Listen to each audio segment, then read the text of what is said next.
NFL free agency has already started. The conversations have begun. Signings can't happen until 4 o'clock on Wednesday. But we're here to talk about it because the Giants have been busy.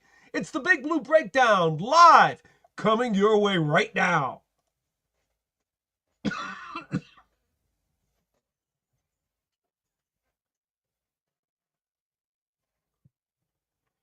Hi again, everybody. Paul Dottino with you on the Big Blue Breakdown Live. So glad you could join us tonight. And folks, we're on a special Tuesday night this week. You know, we've had to do a couple of adjustments over the last couple of weeks. I've had a college basketball schedule to deal with. And then also, obviously, this whole free agency thing. I figured it's probably better that we talk about this tonight than we do it tomorrow because, you know, free agency's already opened. So much has happened. The Giants have been incredibly active so far in adding pieces to the puzzle. And of course, the quarterback quandary remains the number one issue for Giants fans everywhere. I thought it better that we come on live tonight and we talk about that situation because, quite frankly, after they sign whoever it is they're going to sign, it's done. The mystery is over. It's more fun to talk about the mystery before the answer has been revealed. So I just thought it was better that we go over not only the quarterback mystery one more time tonight before this thing gets settled, because I do think it'll be settled within the next 24 hours, and obviously talk about what the Giants have already done in free agency. Once again, folks, the quarterback story is the lead item. So coming up in about a half hour or so, we're going to go live to Pittsburgh, and I will be joined by Chris Mueller of KDKA Radio, sports talk show host in Pittsburgh, on the flagship station of the Pittsburgh Steelers. He's really there on the ground and in the know. So we all know that the Giants and Steelers situation is intertwined here because the reports that have been all over the place is that the Steelers and the Giants both want Aaron Rodgers, both want Russell Wilson, and nobody seems to know where either of those two guys are going to land. It could go one way or it could go the other way. So rather than just have you folks stuck here and hearing about what the writers in New York say, what the announcers in New York say, I figured, you know what? Let's just go to where the heart of the matter is, because it seems like what happens in Pittsburgh first is probably going to then result in a secondary action here in New York with the Giants. So we're going to go to Pittsburgh in about a half hour and get a live report again from Chris Mueller of KDKA Radio in Pittsburgh, who will give us the perspective from Pittsburgh. Let us know what those people know, think, and opine about this quarterback situation. And quite frankly, if the Giants wind up with Russell Wilson, well, we're going to give you a preview because we're going to talk to Chris about Russell Wilson. So if he winds up being the Giants quarterback, you're going to already know all about the good and the bad and what went on with him this past season when Justin Fields was named the starter and then Wilson came in halfway through the season and led Pittsburgh to the playoffs and then had a slump right at the end of the year and they got knocked out. So we're going to be able to run the gamut here. We'll go through the Giants, Steelers, quarterback dance involving Rodgers and Wilson, but we're also going to get insight onto Russell Wilson's remaining talents as a quarterback. So I hope you guys enjoy this program. I thought that it was probably the best way to go given the events of the last 24 hours. So that's where we're at. If you'd like to give us a call, there's the link. No camera necessary. Make it an audio call. If you'd like to bring on your camera and make it a video call, by all means, please do a video call. We'll be very, very happy to talk to you. But as for now, I think what we'll start doing, what I'd like to do at least, I'll go through some of your chats with me because, as always, the chats are the primary way that most of you folks seem to like to interact with the program. We're going to go through the chats, but what we're also going to do is, and obviously, you know, try to update you on what the Giants have done. Now, moments ago, a report came out that the Giants' first free agent defection of the week has happened. And it should not surprise you because the Giants signed Javon Holland from the Miami Dolphins to be one of their starting safeties. Well, I don't think you need to know or need to figure out with too much difficulty what that did with free agent Jason Pinnock, who had really done such a nice job for the Giants. And, you know, I considered him a terrific find when they scapped him up after he was put on waivers by the Jets a few years ago. But he has now reportedly, according to Jordan Schultz of the Schultz Report, he has agreed to a one-year deal, or is about to agree to a one-year deal with the San Francisco 49ers.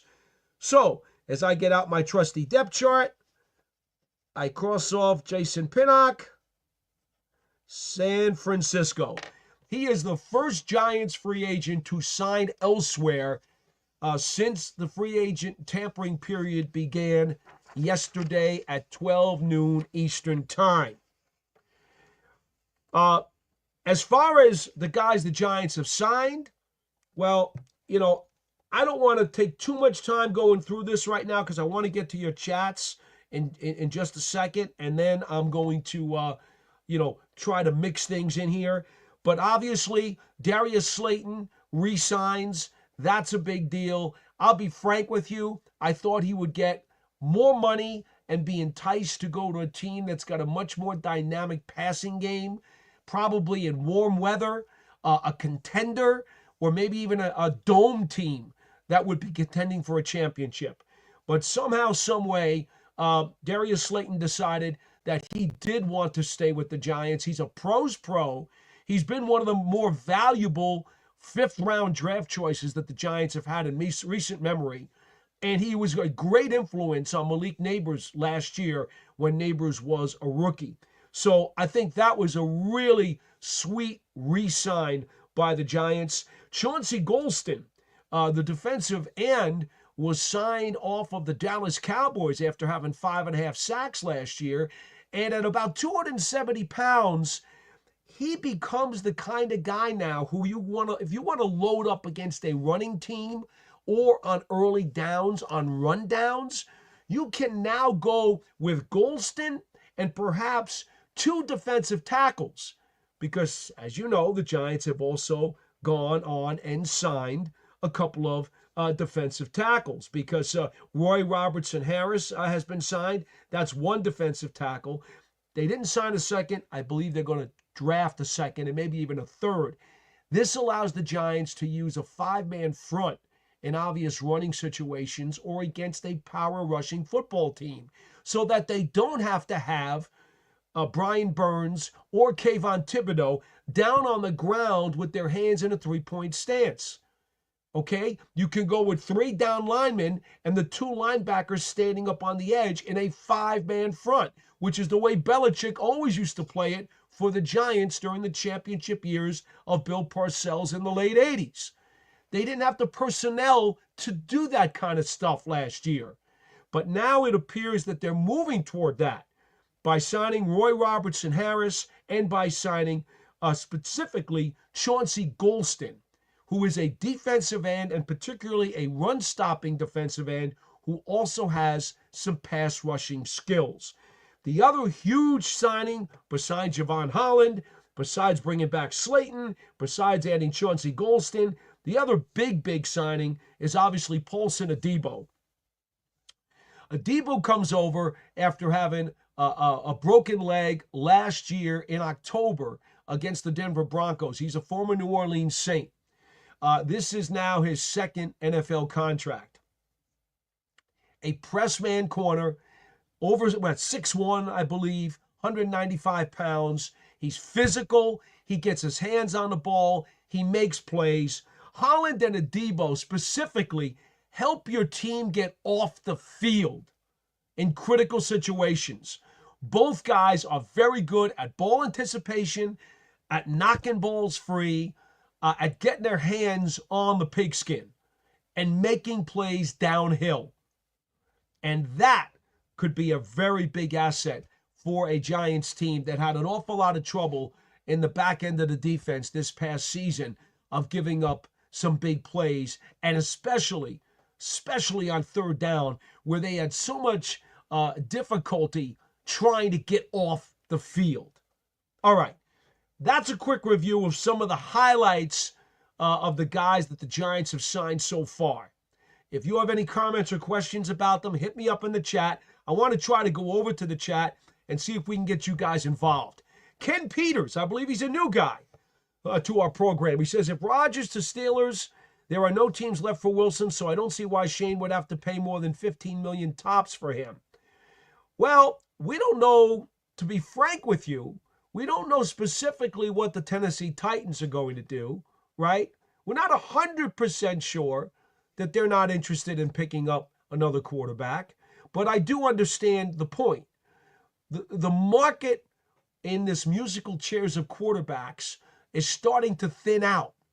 Now, I don't think you're going to be able to get a man of Russell Wilson's resume for $15 million for a year. I don't think that's going to happen. I really don't.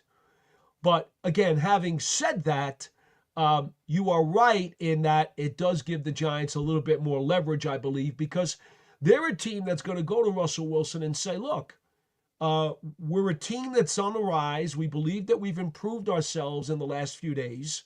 Okay, we're demanding to be more competitive. We have some receivers. All right, we've got some weapons.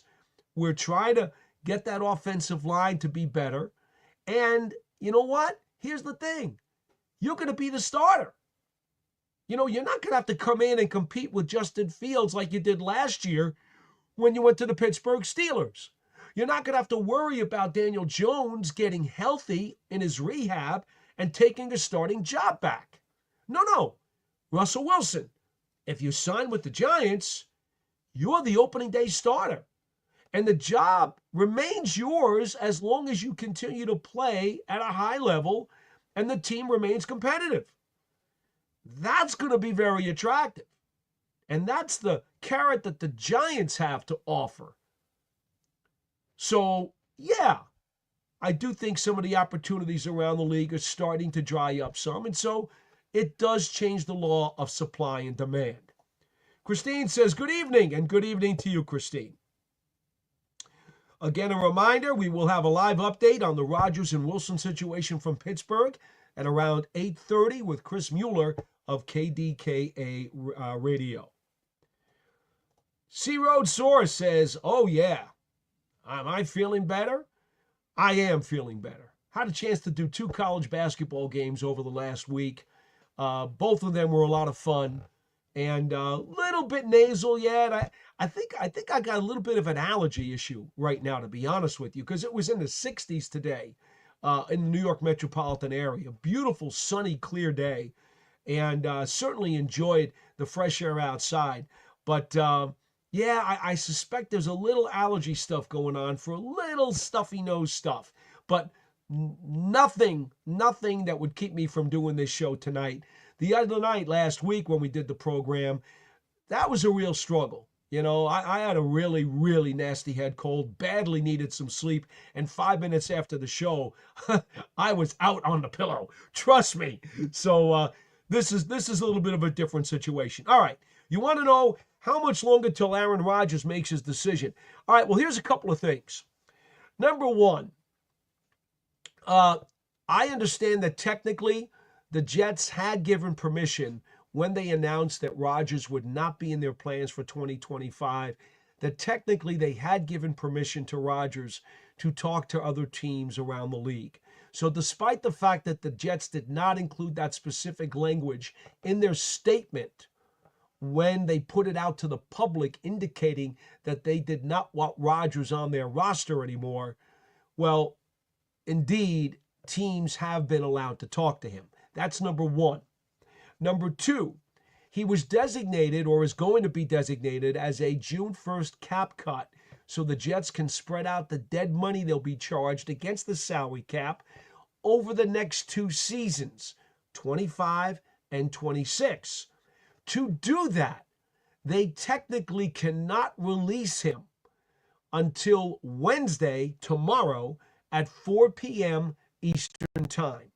That is officially when they can submit the transaction to the NFL, cut Rodgers, and make him a street free agent, which then means he can sign immediately with any team in the National Football League. So, when does Rodgers make his decision? I don't know that there's any reason for him to make a decision until 4 o'clock tomorrow, because nobody can touch him until then anyway. Now, could he make a decision tonight and tell a team that, okay, when the Jets submit the paperwork at 4 o'clock tomorrow and I become free, I will sign with you? He could do that. It's certainly possible, but he could also wait until 4 o'clock tomorrow. In any event, I expect that sometime in the next 24 hours, I would believe that we are going to find out where these quarterbacks are finally going to land. JP mentions that Jason Pinnock is going to the San Francisco 49ers. We've already discussed that with you just moments ago. Let's see here. Iman Perry says, good evening, sir, and a good evening to you. He's one of our regulars. And Christine says, hi, Iman, of course. All of the regulars on our program, they like to chit-chat across the chat lines with each other. Billboards Bills, another one of our regulars. Good evening to you. Salute, David G. Great to talk to you, my man. David Huntiuk. I'm not sure if I said that correctly, and I would apologize if I got it wrong. When do you think a decision will be made at quarterback? Again, I think that, we're going to find out something probably in the next 24 hours. I invite you to stick around again in about 10 to 15 minutes. We're going to get a live report out of Pittsburgh with a guy who is connected and understands what's going on in Pittsburgh with the Steelers better than I can. I can only tell you what's going on here in New York. That's why I want to go live to Pittsburgh tonight. I thought that was the best thing to do. When you're trying to find out information, sometimes it's better to go remotely to where it's all happening. And right now, Pittsburgh is the epicenter of the veteran free agent quarterback world. So that's why we're going to take you to Pittsburgh. Orlando Mendoza says, are we getting Rodgers or Wilson? It certainly looks like the Giants will get one of them. Iman Perry says, oh, Pinnock went over there. Yeah, he went to the 49ers. You know what's interesting about this Holland deal for the Giants? Holland is another young veteran just coming into his prime. He's probably just a notch below being an all-star. Terrific player, no question. He and Tyler Nubin are very similar in that both guys can play free safety. Both guys can play strong safety. Both guys have good ball skills. And both guys are really good tacklers and hitters. It's almost like these guys are twins to some degree. And that really will make things better for the Giants. Imagine, you just saw Tyler Nubin play as a rookie for the Giants this year.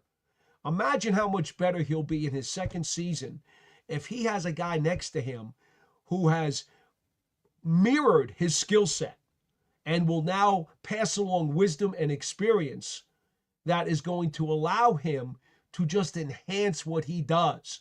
Pinnock was a solid player. I liked Jason Pinnock. I quite frankly thought that the Giants would be able to retain Pinnock at a very reasonable cost and move on. Clearly, they've decided that they needed more playmakers on the field on defense. And they went for the gusto. They opened up the bank account, and they signed, like I say, a notch below an all-star level safety. So, you know, this is a move to get a playmaker. You know how we talked about Saquon Barkley was not a running back? He was a playmaker on offense. Holland is a playmaker on defense. And in all honesty, you know, that's the beauty of that deal. Adebo, who is already on social media, by the way, the corner, he's a corner one. Okay? He's a corner one. He's already been putting videos up about him working out, and he's showing a lot of agility, and he looks fine. He's promising everybody that there's no question he'll be ready for the beginning of training camp. And he's another one of those playmakers. 2 years ago, he had 18 passes defensed. Okay? So Holland and Adebo are guys that get your defense off the field on third down. So I get it. The Giants decided, you know what? Rather than just retain Pinnock, who was a really good value and a really good teammate and, you know, a guy who performed well for the Giants the last couple of years. There's no question. And he was so durable, too. Oh, man, you could always count on him. They just decided, you know what? We have a chance to get a next-level type player who can truly make an impact in games. That's it. Open up the vault. Give this guy the money. Let's get him in here. Get Adebo in here. And all of a sudden, think about your Giants secondary. Newbin and Holland, okay, both in their mid-20s as your starting safeties for the next 2 to 3 years. Tay Banks and Paulson Adebo could very well easily be your starting corners for the next several years. And Drew Phillips is your starting slot for the next several years. So you're starting 5 in the secondary, because I'm going to include Phillips as the slot as a starter. You've got a group of 5 in that secondary, all young players, all extremely talented, all who should be on the rise and the upswing. Better days should be ahead for all of those 5 guys. And they get to mature and grow together, which is always a huge key.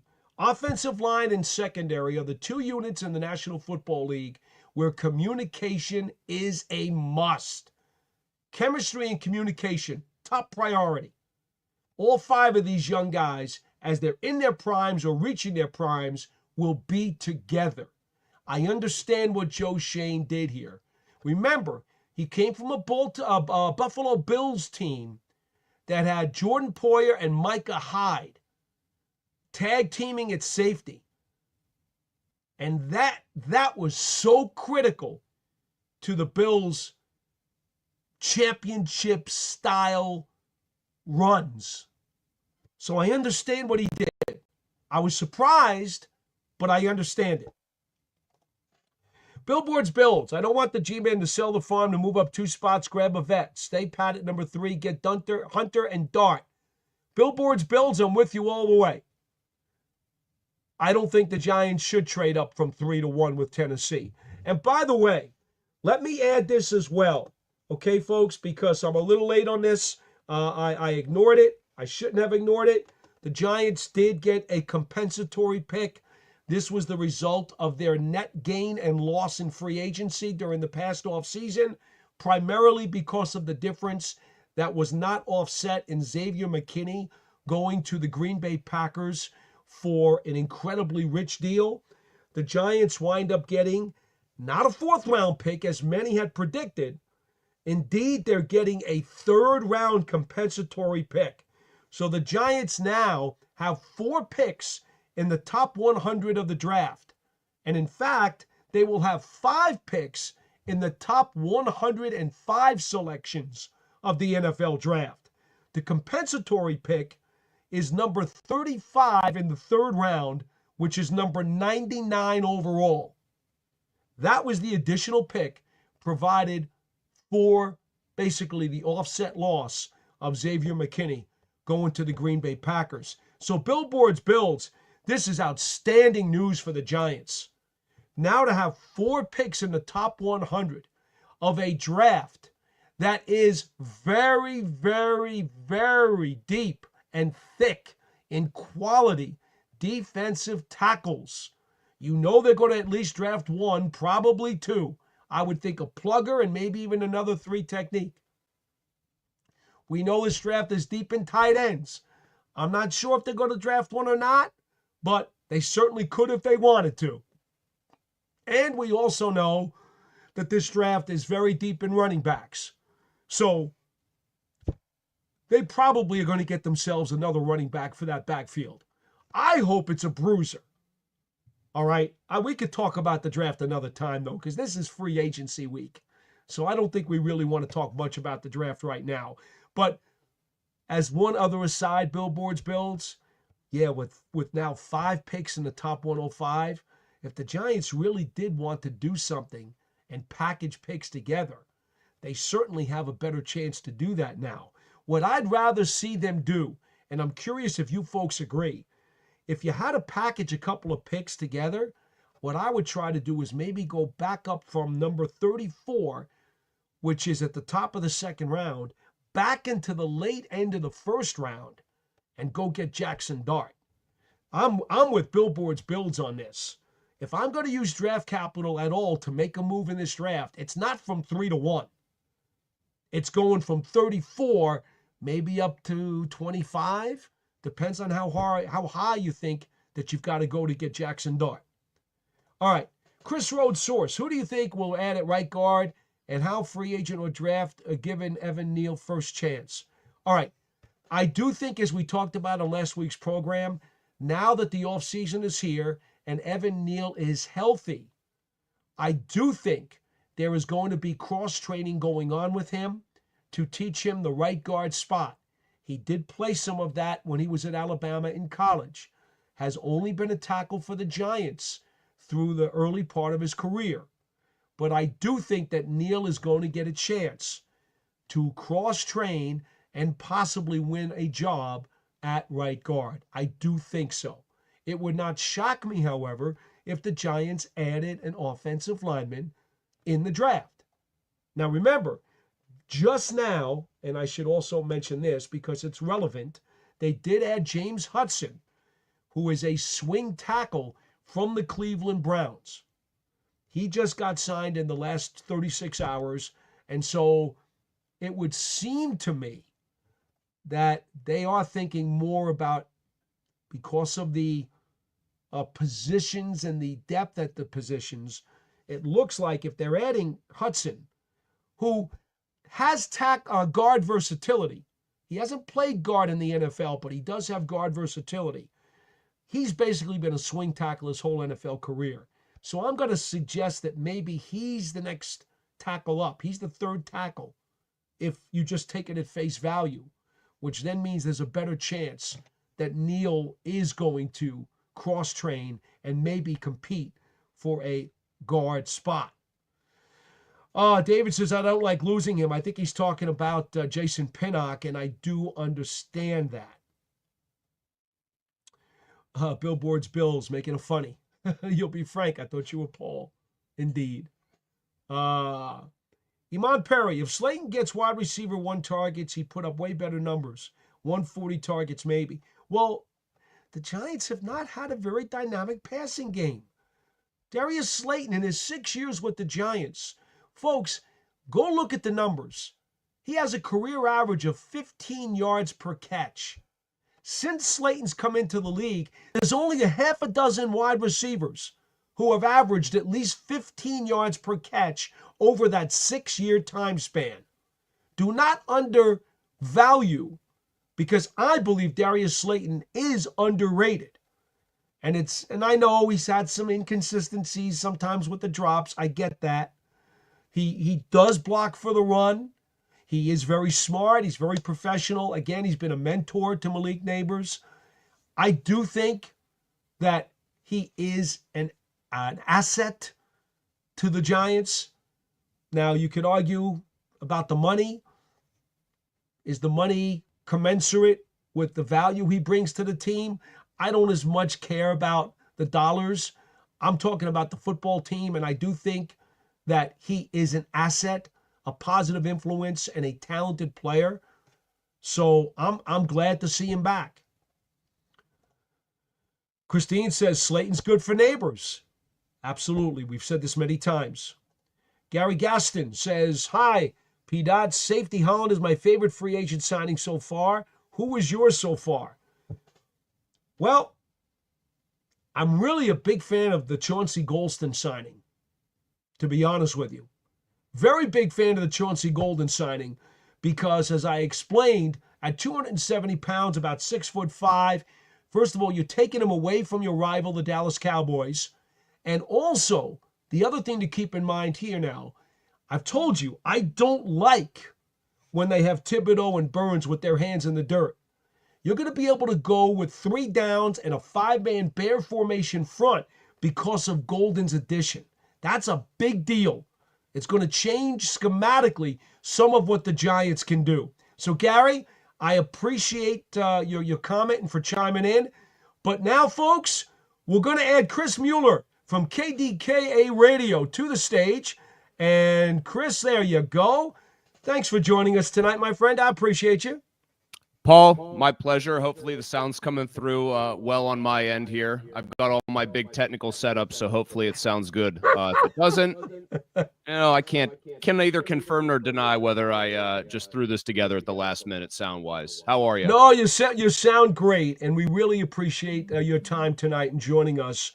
And as I explained to the folks, with this whole quarterbacks carousel that's going on with the Pittsburgh Steelers, the New York Giants, possibly the Minnesota Vikings on the periphery, Aaron Rodgers, Russell Wilson. I just thought if we could go live and get right into the middle of the battlefield, which is where you are in Pittsburgh, I thought it was very valuable to our fans here in New York to get an understanding of what the talk is in Pittsburgh. What are you hearing? What is the scuttlebutt out there? Because the latest that we're hearing from the national people is that it looks like Aaron Rodgers is leaning toward the Steelers, and they're starting to get down to some money negotiations. Yeah, we're hearing, Paul, pretty similar things on our end. I think that there's obviously a sentiment that because he has the house in Jersey and Montclair and he spent all the money on it and he's already upgraded it, people have been talking about that here today, that maybe that plus the fact that we know this guy is not exactly above pettiness, that he might want to stick it to the Jets by staying in the same home stadium and then playing for the Giants. Like, I think there's this idea that Aaron Rodgers is going to end up staying in New York, but it's probably 20%. I think most Steelers fans, I think, are, and I use this word very specifically, resigned to the fact that he's probably going to end up with the Steelers because there's not a lot of enthusiasm for this. And the thing that I can tell you is the prevailing sentiment. Now, I don't know, you're 500 miles, 450 miles away, whatever. You're looking at the Steelers from 10,000 feet. I don't know if the perception around the NFL is still, wow, the Steelers, what a stable franchise. I mean, these guys just don't make any mistakes. They just churn out winning seasons, blah, blah, blah. They feel rudderless right now, Paul. And with this Rodgers thing, it feels like a stuck-on sort of pursuit of a player that they don't really want. That is just a better option and barely at that than Russell Wilson, who cratered down the stretch.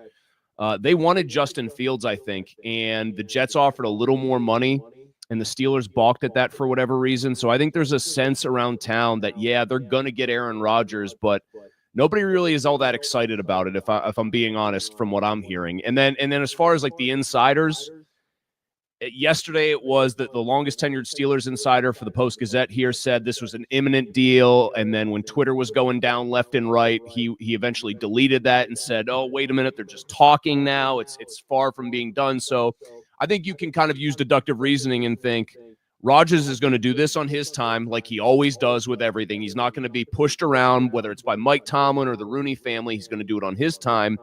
And two, I think he might just be deciding how much do I want to string them along? How much do I really want to play for max dollars? And I think that might be something that they're trying to hammer out. But there's definitely the sense that he has the inside track here among Pittsburgh fans. All right, so that means, taking into account everything you've just said, Chris, that the Giants and the Steelers really don't have the hammer here. It sounds like Rodgers is really in control of what happens with both franchises based on what you said, because they're both waiting for him to make a decision before the rest of the dominoes fall. Yeah, I think that's a pretty fair assessment, Paul. I really do. It also got kind of floated out there today that this is the funniest part to me. I mean, you know how this sausage is made. You've been doing this a while, so you know how these stories go. We all kind of do. Once you're in it for a while, you kind of learn how to read between the lines. I think even most fans, especially the very savvy New York sports fans, know exactly how this goes. Report gets leaked out today. Oh, the Steelers, if it doesn't work out with Aaron Rodgers, could bring Russell Wilson back into the fold. Let me tell you right now, they have no interest whatsoever in actually having to do that. That would be, it's 1:45 at the bar, it's last call, and the Steelers, you're playing musical chairs or whatever, and he's the only guy standing there, and you got, okay, bring him in, let's go. It's one of those situations where it started out so well with Wilson that everyone thought, okay, wow, this ceiling was raised. And he cratered so badly down the stretch. He looked so poor and looked so inept, and I think lost Mike Tomlin's trust, that this idea that got floated today that they could still bring him back, I got the sense that was, if anything, their attempt to speed Rodgers' process up, right? And to make Aaron Rodgers come to a decision more quickly. But Aaron Rodgers is many things. He's not dumb, especially in the business of football, right? I mean, this guy is not going to be bullied into a decision or, something like pressured by a news report. He knows exactly where the Steelers stand. He knows that the dominoes have started to fall around them and that they can't really go anywhere else. So I think both teams are at his mercy. And my thought is probably, because I know this was true last year, the Giants might end up looking at Russell Wilson if Rodgers indeed does go to the Steelers, because I know the Giants were the only team that we even heard like a whiff of rumors about with Wilson last year, when it was like the Steelers started to bid against themselves for his services. All right, so let me ask you about Russell Wilson. We'll get back to the Rodgers thing in just a minute. So Russell Wilson makes a pit stop reportedly with the Giants, checks them out last offseason. They basically tell him that when Daniel Jones comes back from his torn ACL, it's his job. He's the starter. From what I understand, Russell Wilson was like, that doesn't sound like a great situation to me. Yep. I want to go someplace where I know I'm going to be the starter and I'm not dealing with any kind of garbage. So he goes to Pittsburgh thinking he's got a lot of self-confidence and he's going to beat out Justin Fields. And so he immediately runs over to Pittsburgh. Fields wins the job at the beginning of the season. Then Wilson comes in, wins 6 out of 8 games with Pittsburgh, including, as you recall, there was a game against the Giants that I still don't know how the Giants let that one get away. I think there was a couple of questionable flags or non-flags in that one. And then, of course, loses 4 in a row down the stretch, including the playoffs. So that's kind of a recap of the Giants-Russell Wilson saga from the last 8 months or whatever it is. From your perspective, how serious do you think Wilson would consider the Giants after that quick flirtation last year, and the fact that they could offer him a starting job legitimately from day one this September? How much will that be attractive to him? I think that last part, the day one starting job, would be very attractive to him, because he's gone on record, and it seems unreasonable. I mean, if you watched him last year, he's a shell of the guy that was a baller and I think a future Hall of Famer because of the work he did in Seattle, making plays off script, throwing the great moon balls and the deep balls. He's a far cry from that guy. He just doesn't have the mobility. I don't think he has the trust in his protection. He doesn't throw it over the middle. So for a guy who wants to play 5 more years, or so he claims, with that little of a market, I think if somebody's out there at this point dangling a starting guarantee in front of you, you're probably going to be inclined to take it. But I do think he would rather come back to the Steelers, even though he has this already on the record story about he and Arthur Smith trying their best but not getting along. I still think he wants to be in Pittsburgh. I will say one thing with him. One thing that might appeal to him about the Steelers is he didn't even have to Justin Fields didn't win the job to start last year. Wilson got hurt in a goofy weighted sled pushing thing, a conditioning thing that got his calf strained. And so Fields, the controversy here, and I think the reason the Steelers lost Fields was because he had to start. And he went 4-2, and he played a more buttoned up brand of football than I think most people had ever seen in Chicago. And there was it was dominating. the radio airwaves, the sports talk chatter, whether they should go to Wilson or keep Fields in the starting spot. And Mike Tomlin just straight away said, I kind of went Lone Ranger and decided to go with Russ, implying that the rest of the building was pretty much united behind Fields. So he might look at Mike Tomlin still and say, like, hey, this guy believed in me and he didn't bench me when I stunk down the stretch either. I want to go back there. But as far as the Giants, I do think the appeal, Paul, is very simple for Russell Wilson. He'd have neighbors to throw to. That's a great young talent. And he'd have, I think, an infrastructure there that could be better than it might appear to people on the surface, who are staring at it from far away, looking at what the Giants were last year. I just think the guy wants to start. And I don't think, unlike a Joe Flacco, for example, where that's a guy who's won a Super Bowl, who's been great at times in his career, and Joe was willing to go take these backup jobs and just come in as the hero off the bench for the Browns and play for the Colts. I don't think it is in Russell Wilson's personality, and I'm not saying he's a bad guy. He does all the hospital visits. He will conduct himself very well. Teammates think he's a little corny, a little phony, a little too PR. I think that's all pretty true. But I just don't think he sees himself as a guy that could ever be an NFL backup, given what his resume looks like.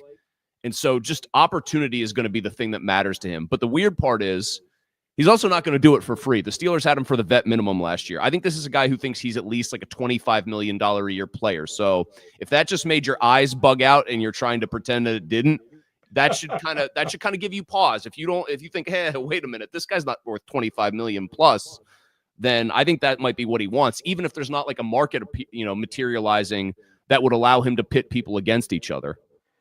How long do you expect that he might want to play? From conversations with him, from what he said to the people in Pittsburgh, is this a guy who understands that he's on the back nine and maybe even to the watering hole, that he may only have another year or two? Or do you think part of this negotiation that he's going to give with any team, the Giants included, is going to be, you know what, I want like a 2 or 3 year deal? So I said 5 years because at first that's kind of what he was telling people. I mean, I think he does want to play at least 2 to 3 because he probably sees himself as a guy, hey, I keep myself in great shape. I'm in my late 30s, but I'm not 41 like Rodgers, et cetera, et cetera. My arm is still pretty lively when I'm letting it go downfield. I think realistically, even if he says 5, he might mean 3 at some point. Yeah, that's what I was thinking, right? You would think reality has to creep in. Eventually, Father Time catches up to everyone. Like you use a golf analogy, Paul. I don't know how much golf you watch or play, but I'm a big golf guy. If he's on the back nine of his career, the Players is this week at Sawgrass. Last year with the Steelers was the equivalent of him getting up on the 17th tee on the island green, dunking a couple in the water, and having to decide whether he wants to re-tee again or just walk off the course, right? So I think at most, he would have 3 years left. If I'm giving a realistic timeline for him where he could, in a pinch be useful in the right setting with a good line, I think it's 2 years is the shelf life realistically on that guy. All right, Chris, so somebody who watched him week in and week out, what does he still do well, and where is the biggest deterioration in his game? Still does well the thing that we all love to do as kids when we were playing sandlot football. If you're the quarterback, you take the snap, you drop 5 or 7 steps back, you plant your back foot, your buddy's running down the sideline as fast as he can. You throw it as far as you can in his direction. When Russell Wilson does that, the ball, pretty shockingly, more often than not, still drops right in the bucket. I mean, he can still throw the ball down the field, especially outside the numbers. Maybe not as good as anybody in the league anymore, but I thought he had the best deep ball in the NFL for several years running. He's not quite there, but he's still upper echelon. Now, what does he not do as well? He's never thrown the ball over the middle of the field well. That is just point in fact. He has never done that well. Drew Brees is the anomaly of 6 foot and under guys who actually could work the middle of the field consistently and effectively. Right. Russ does not do that unless it's really schemed up well. The reason he could attack the middle of the field at times in Seattle was he'd get out of the pocket, he'd break contain, he'd get off script, and then the middle of the field's not so daunting. You're not throwing over a bunch of linemen who you can't see past. He doesn't do that. So are you going to tailor an offense around a quarterback who no longer runs like he used to, who, by the way, lost some of Tomlin's trust when he was fumbling when he would get hit the Baltimore game on the road? He looks like he's going to try to take it in for a touchdown. He gets popped, ball comes loose, that game turns completely. He can't do that anymore. He isn't going to attack certain chunks of the field. You have to really scheme up an offense that almost artificially creates windows for him over the middle. So that's the stuff he just does not do anymore at a high level. And can you really build the whole plane out of deep balls? Like, it's fun in a video game. Hey, roll out. I'm just going to throw 70 yards down the field, but that's not real NFL football. And I think that's what teams got wise to with the Steelers as the year dragged on, and that's why his performance went downhill the way it did. How do you think his mobility has held up over the years? We know he ran a lot more earlier in his career with Seattle, started to cut down on that some as he matured and as their line got a little bit better. But where do you think his legs are at this stage of his career? I mean, he was a weapon, I thought, in Seattle. When he would run, like, you had to be scared. Oh, my God, this guy might take off and just go 45 yards, and he's not going to look for an off-ramp either. He thinks he can outrun you. Like, I thought he was also a very savvy runner. I think the best quarterbacks other than Jackson, and Fields is a great runner too. The guys who are like Burrow's not as fast as Wilson was in his prime, but Burrow seems to know where the windows are where he can actually run for 15, 20 yards. Mahomes is an annoyingly good scrambler when he gets out. Russ doesn't do that anymore. Like that guy is not coming back. I don't care how hard he gets into the weight room. That fast twitch that he had as a younger man is just not there. I think the biggest erosion of mobility, Paul, that he has suffered is when the pocket used to break down on him in Seattle. I think he felt spry enough that he could bounce out of there and the play was just getting started. You know, Ben Roethlisberger, obviously not as fast as Russ, but it was, oh my God, when he gets out of the pocket, that's when he's most dangerous. And Russ had a lot of that to his game. Not anymore. I mean, he'll run a little bit. He'll scramble for like 4, 5, 6 yards. But I don't think any defense going up against him has to really, if they're game planning and putting it on the whiteboard, has to go stop Russ's legs, right? Like, it's just, you guys had Daniel Jones, obviously. Daniel Jones, way bigger running threat. Like significantly bigger running threat than Russell Wilson at this stage of his career. I think Russ, it's basically stop the deep ball and stop the design rollout stuff where he can get windows to throw, and you have a very good chance of stopping Russell Wilson. Has his accuracy suffered at all in the latter years of his career?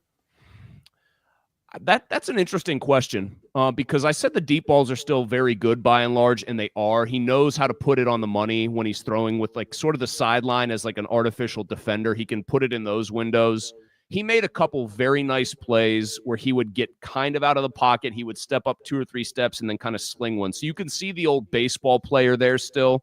Like he can put the ball on the move on the run, which is a good thing. He can put the ball on the money, when he's on the move and on the run. But man, there were some unforced errors you'd see. There were just some weird misfires. There's stuff where I don't think he trusts his protection, so he doesn't step into the throw. I definitely felt like he wasn't the pinpoint guy that he could be at times in Seattle when he would really carve up just about anybody that came in there or anywhere he went. And we were on the receiving end of it with the Steelers. I mean, when he was still in his prime, 2019, the game Ben Roethlisberger snapped his elbow in that second week of the season. Russ was very good there. When the Steelers went out to Seattle years prior, Russ put up huge numbers. He has taken a step back in almost all those other areas across the board. So you're getting, I mean, bottom line, Paul, you're getting a diminished product if you get this Russell Wilson. There's a reason that nobody's calling on him. There's a reason he's putting out training videos and nobody's picking up the phone and saying, hey, Russ, come play for us. Yeah, you don't sense at this point that there are any other suitors for him.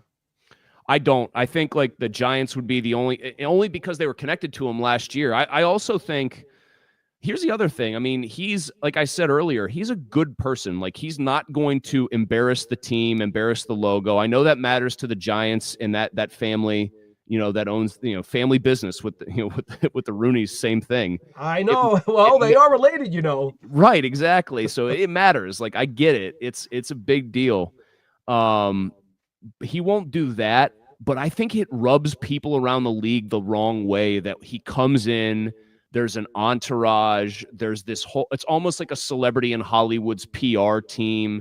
Everything is very carefully scripted. Part of being a great quarterback and a great leader, I think, is being one of the guys in that room to some extent. Even if it's not like in your personality naturally, you got to figure out a way to make it that way. And Russ, I think there's too much artifice there. And so I think that is a well-known thing now around the league, and I think that affects his standing with how other teams might view him. Well, what about the fact that if he comes here to the Giants, there's a very high likelihood, and I don't know what round it will be, that they will draft a young quarterback prospect who is going to be groomed to be the next guy. Now, there are some veteran quarterbacks, even at the end of their careers, who will not take very well to that situation. Do you get the impression that Wilson would be a good mentor if they brought a young rookie under his wing?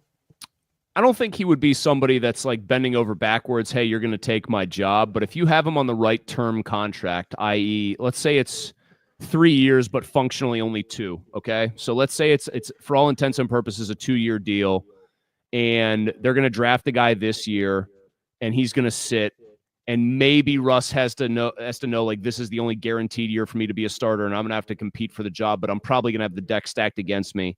I think for the year that he knows he's probably going to start the whole season, he's probably going to be pretty good. What he isn't going to do is let it get out to the media, even in a city like New York, where I know these things tend to always find their way into the media. He's not going to let it get out if he is frustrated, and he's going to do everything above board. I don't think there will be, like there was with Brett Favre and Aaron Rodgers, drama there. Or I don't think Rodgers was really bad to Jordan Love. It was more Rodgers' reputation. I don't think he would be a great type of guy who's going to be like, hey, come under my wing here. I'm going to show you the ropes. This is how we do it in the NFL. Here's all the finer points of quarterbacking. I think the thing that he would transfer over to a player that they would draft is work ethic, because the guy does work like a maniac. He does put in the time to take care of his body. He does go through the reps, even if a lot of it seems like it's for social media. He does all of that stuff the right way. And so to whatever degree you think that a rookie quarterback would need to be schooled in, hey, guess what? Succeeding in the NFL takes work on your body and working out. Russ will be a good exemplar there. But as far as like the, hey, kid, come here, let's go study film together, I don't think he's going to be like Mr. Rah-Rah for anybody in that sense. Chris Mueller of KDKA Radio in Pittsburgh joining us. I've taken so much of his time. In fact, I'm a little over what I promised I would hold you for, Chris. I apologize for that. No, that was my fault because I'm an Allman Brothers fan, and I turned into a rambling man there a little bit at times about Rust. I mean, there's a little scarring right now having watched this team for the last 5 months or 5 weeks of the season last year that I can't get past. So is this therapy for you? Yeah, a little bit. Like to get to just get to throw it out there without having to bounce it off my co-host necessarily. Not that he was a Russ fan. Yeah, a little therapeutic. I feel like I'm helping warn other NFL fans and franchises. Do you really want to get into this potentially traumatic quarterback relationship? Is this really the way you want to go about it? That kind of deal. Well, let me just put it to you this way. The situation in the New York quarterback room right now is pretty barren. So whatever it is that they can get is going to be an upgrade over what they have right now. All right, couple of quick final thoughts. Number one, do you get the impression out there in Pittsburgh that the Minnesota Vikings situation, they've got J.J. McCarthy coming off of the injury. Daniel Jones has now left there to go to the Indianapolis Colts. The report from NFL Network earlier was that they're going to look for a veteran quarterback to back up J.J. McCarthy, not necessarily to be in front of him and groom him. So does that, in your opinion, take the Rodgers to the Vikings storyline completely out of this mix? I think it does. And, of course, that'll end up somehow being proven completely wrong when Rodgers goes there. Because, I mean, I'll tell you what, if he were picking, like, what's the best place for me, I'll show I can still do it. I'll win a battle if I have to, if it's a fair battle with another quarterback. That would be the place because O'Connell is a heck of an offensive mind, certainly better than what the Giants and Steelers are putting forth. But I think that one is honestly only a story if McCarthy's knee is not healing properly, which I know he had that kind of little setback, but I think it is. And I think they're committed to him. I think they really believe in him. So I would look way more. I think Gardner Minshew's still out there. Like some of these well-traveled veterans, I think that's more what they would be looking for in Minnesota. I don't see them wanting to bring in a big personality like a Rodgers that McCarthy has to deal with for the first year plus where he's actually playing. Okay, Chris, final question is a two-parter. First of all, how long do you think this thing is going to drag out? I was just telling our viewers on our program here, Wednesday, 4 o'clock, that's when the Jets' official transaction of cutting Rodgers can take place. I expect in the next 24 hours, we're going to know how this quarterback carousel lands. I'd like to get your time frame on it. And then finally, the last big prediction is, how do you think this thing will actually resolve itself? I'm gonna say that I think you're right to say that 24 hours, but consider that the main domino here is Rodgers. I think we have to put every chip on the table because the guy just runs off of his own schedule. Is he going to go to an ayahuasca retreat between now and then? Is he going to go to a darkness retreat? We're going to get therapeutic vomiting, perhaps another trip to Egypt on the spur of the moment. Like, the guy could do anything and everything. Is he just going to go back and tape some Jeopardy episodes again on the spur? I think it could drag into like Thursday and maybe even Friday if he just wants to try to gas up all parties involved. I'll split the difference. You say 24 hours. I said Friday at the latest. I'll say Thursday we actually get news on Aaron Rodgers. Do you think the Steelers have given him a little bit of even a soft deadline? No, because I think that even if they, well, let me rephrase that. They might have, but even if they did, he knows that it's bunk. Because he knows they don't have any other options. He is just not a dumb guy when it comes to this sort of thing. His agent's not dumb, and so they're not going to be played or pushed around or whatever you'd want to call it by anybody. So no, I think Thursday will be the day. The Giants might re-enter the picture and try to make a final push because he's got roots there with the house and everything. To answer part 2 of your question, it can't get any dumber here for the Steelers, who just constantly have winning seasons and then get absolutely treated like just like a party crasher in the playoffs. We're so sick of it here, so why not have it continue? Aaron Rodgers to the Steelers. He and Mike Tomlin combine on 9-8 in a 30-point loss to somebody like Buffalo in the wild card round. That is my official prediction, Paul. You really are scarred, aren't you? Yeah. I don't know. Like I said, I think the Steelers are in a unique spot. If you listen to any national media, they'll tell you, wow, they'll say, wow, it's incredible what Mike Tomlin is able to do with that roster, neglecting the fact that Mike Tomlin has an enormous hand in determining the roster. So there's a lot of fatigue here. They haven't won a playoff game in 8 years.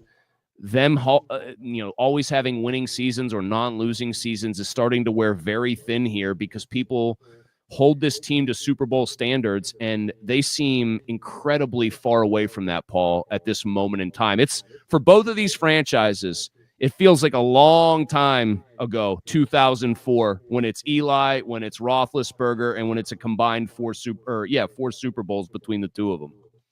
So I assume if Rodgers goes to Pittsburgh, you've got Wilson coming to the Giants, right?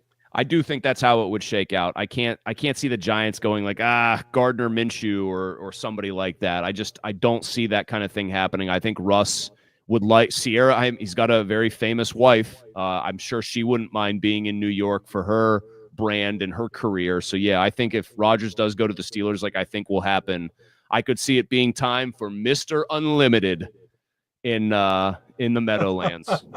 So I'm going to cheat and sneak one more question in here then. If Russell Wilson plays for the Giants at the same level he played last year for the Pittsburgh Steelers, could that possibly mean that the Giants are a 7-8 win team? Could they be in the vicinity of 500, which would be a dramatic improvement over their 3-win season of a year ago? Without having their schedule non-division wise. It's a tough schedule. I wouldn't lie about that. So I would say the first two numbers that popped into my head were 6-11 and then 7-10. And I think the biggest reason that it would be, even if Russ played like best version of Russ for a 6-7 week stretch, you've got Jaden Daniels twice a year. You've got the juggernaut Eagles, who are the absolute class of the NFL twice a year. And you've got, well, I would say you've got Dallas, but they'll screw things up. If you got a tough schedule, I just do not think that guy is going to win you more than 6 or 7 games in a season. He might win one or two. They'll be more competitive. There's a certain like basic like professional component to what he does. He doesn't usually go out there and get like humiliated and look like he's lost, but he's just not the force multiplier that he used to be, and that a team would like the Giants would need him to be to win 8, 9, 10 games.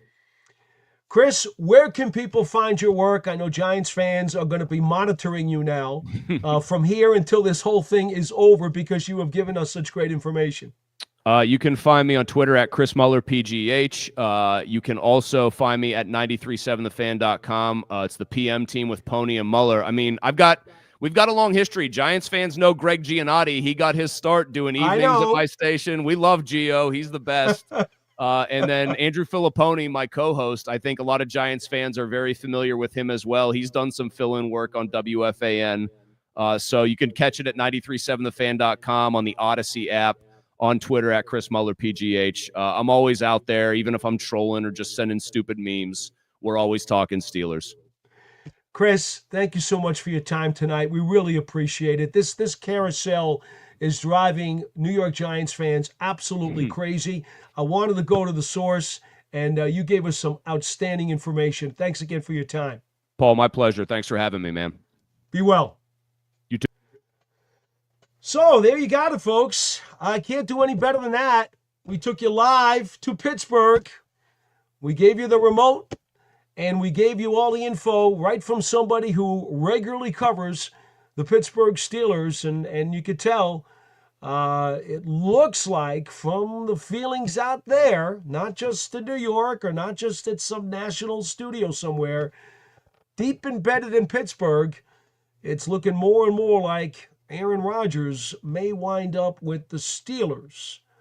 And that would leave Russell Wilson as the lone veteran quarterback standing, and the New York Giants having a seat at the dinner table for him. All right. Well, hey, we thank Chris Mueller for his time. He was terrific from KDKA Radio in Pittsburgh. Let me do this. Let me go back to our chats. Okay? Let me go back to our chats and see if I can catch up on some of that stuff now, because, guys, I was so happy to bring that stuff to you from Pittsburgh, but now we got a little bit behind here.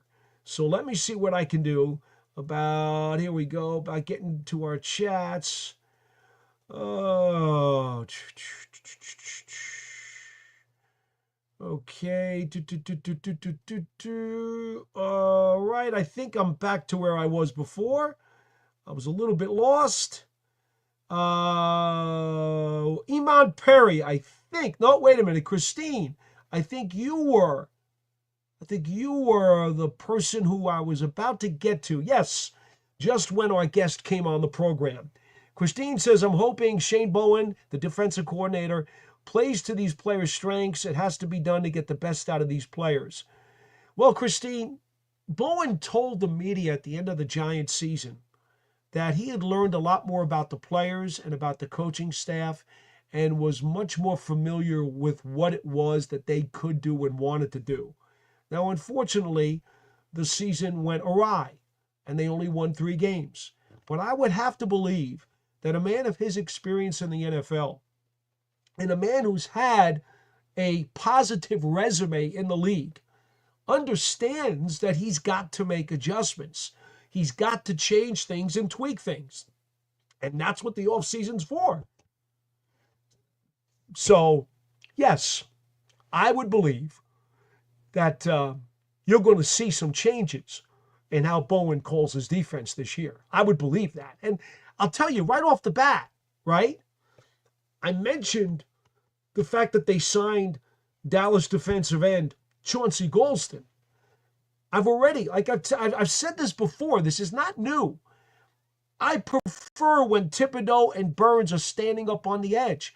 Too many times, in my opinion, this year, the Giants had 2 defensive tackles in the game, Thibodeau down on one end, Burns down on the other end, and teams were taking advantage of the 2 lighter outside linebackers because they had their hand down in the dirt.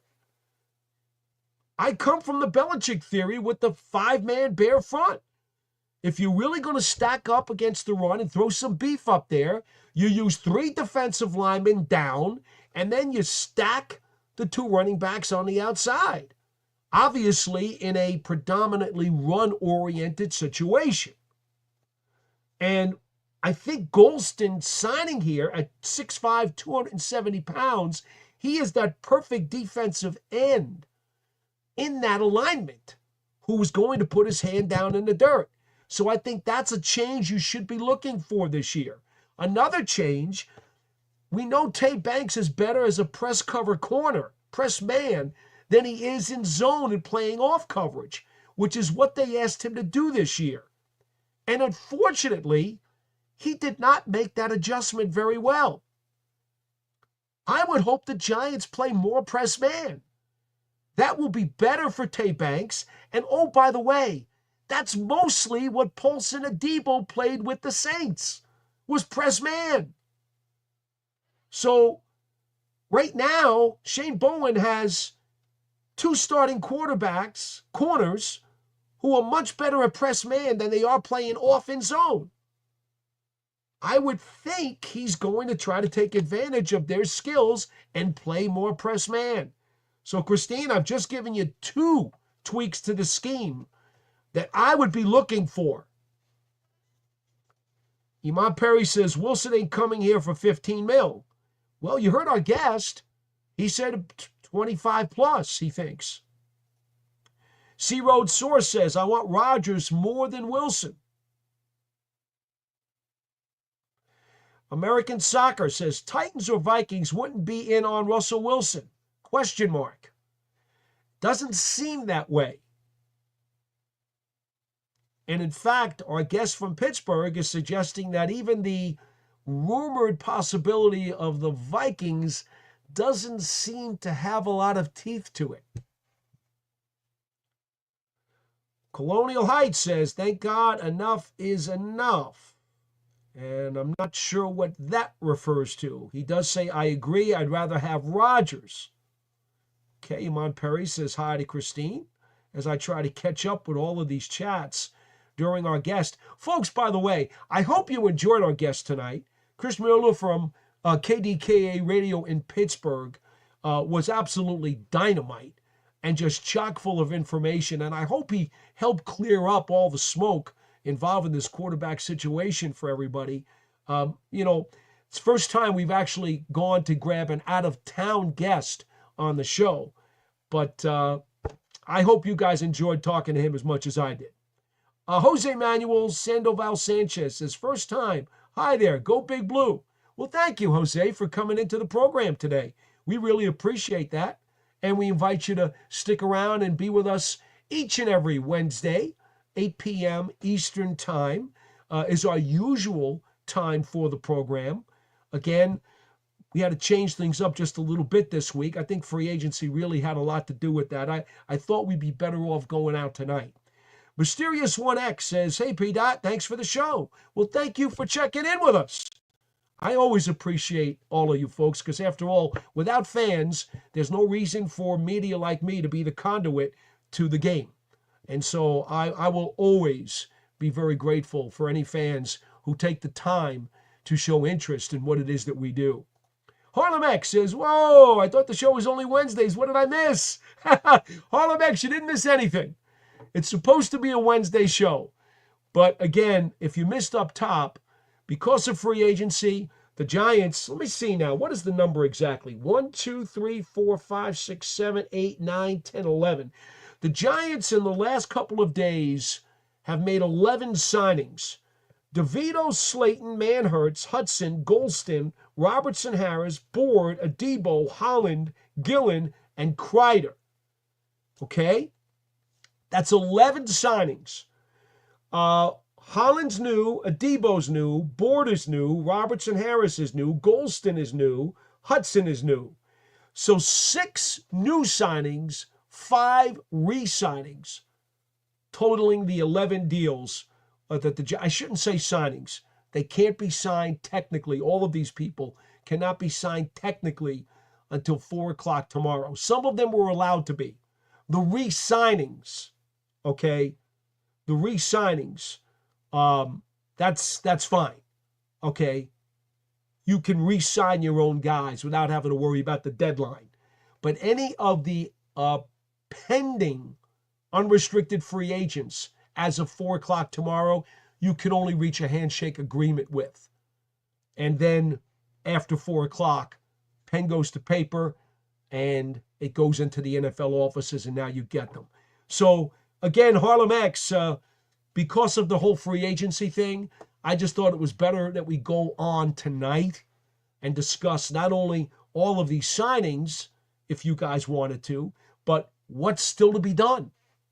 And more importantly, I was trying to add some clarity to the quarterback carousel because this thing's been a mess. And quite frankly, I'm tired of hearing people here in New York talk about it when it seems as though the epicenter of the deal is happening in Pittsburgh. So that's why I reached out to get a remote from Pittsburgh to really find out what's going on from the people out there. Mysterious 1X, do you think we will grab a decent offensive guard and offensive tackle to shore up our line? Well, I do think the Giants are going to add an offensive guard somewhere in here for competition purposes. It may not be a free agent. It's probably more likely going to be a draft choice. And it wouldn't shock me if they used the draft choice on a potential backup offensive tackle either. Now, they did add James Hudson, if you missed it. He is a backup swing tackle from the Cleveland Browns. Harlemex says, I can understand not trading any draft assets at all, but there are some guards moving around that I'm sure we could have used. Well, Harlemex, here's part of the problem, right? The Giants, and I don't know exactly where their money stands with the cap, because remember, until all the paperwork is filed on all of these free agents, all of them, the salary cap is, we don't know exactly what they've got. We can kind of project in some way, but that's dangerous to do. So we know they're going to have a chunk of change for the veteran quarterback. Whether it's Rodgers or whether it's Russell Wilson or whether it's somebody else, they're going to have a chunk of change for that QB. So I think they're probably, and watch, I say this, and in the next couple of minutes, I'm going to get a message that somebody else came in. But no, right now I don't have anything. So I'm going to assume, okay, I'm going to assume right now that they're done until the quarterback carousel stops. Now, if that's the case, right, it makes a lot of sense because they need the biggest chunk of change that they're going to spend from this point forward is going to be on a quarterback. And then whatever's left will be for whatever it is that they want to fill before the draft. So I don't see them going after any other offensive lineman or anybody else until this quarterback thing is done. Harlem X, I agree with billboards. Trading up would be really bad for future draft picks. I don't wish to trade up either. I've made that very clear. I would not move up to the number 1 pick. Christine says, 3rd round, 99th pick. Yeah, that is the compensatory that they were just awarded today. And that is really sweet. There's been a lot of rumors that it could be as high as a 3rd. And I've told you that on this show before, that it could be as high as a 3rd. Most people, including overthecap.com, who have been really good with their educated guesses, thought it would be a 4th rounder. But it turned out to be a 3rd, which is really sweet for the Giants, no matter how you cut it. To have 5 picks in the top 105 and mysterious 1X with an exclamation point. 5 in the top 105. Excellent. C-Road Source says, Holland and 99 pick for Xavier. I'll take it. Well, I understand where you're going with that because, in effect, that's what it became. Christine says, I agree as well, Harlem X. Gary O says, is there a pick for Barkley? No, see, what happens is the NFL at the end of the year, they look at the unrestricted free agents that you signed and the unrestricted free agents that you lost. And they've got a complex mathematical formula that they don't even tell the teams specifically what the formula is. I know. It sounds stupid because it is.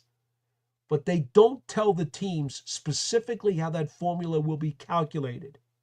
Now, the guys at overthecap.com have studied the types of picks that have been given out over the years, and through their research and study, they have kind of guessed and approximated what they think the formula might be, and they use that to give projections every year, and usually they do a really good job. And I'm not saying that they haven't done a good job this year either. I don't know how many compensatory picks they hit the bullseye on this year, but they did get the Giants one wrong. They are getting a 3 instead of a 4.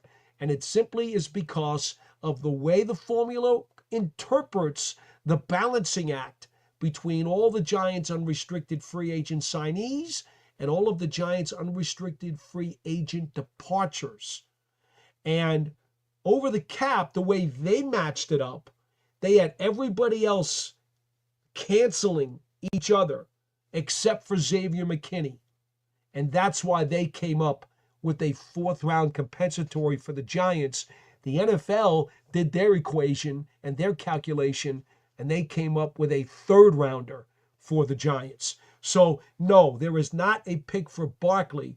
As part of the equation, he was nullified by the unrestricted free agent signees that were part of the makeup of the mathematical equation that the NFL put the Giants through.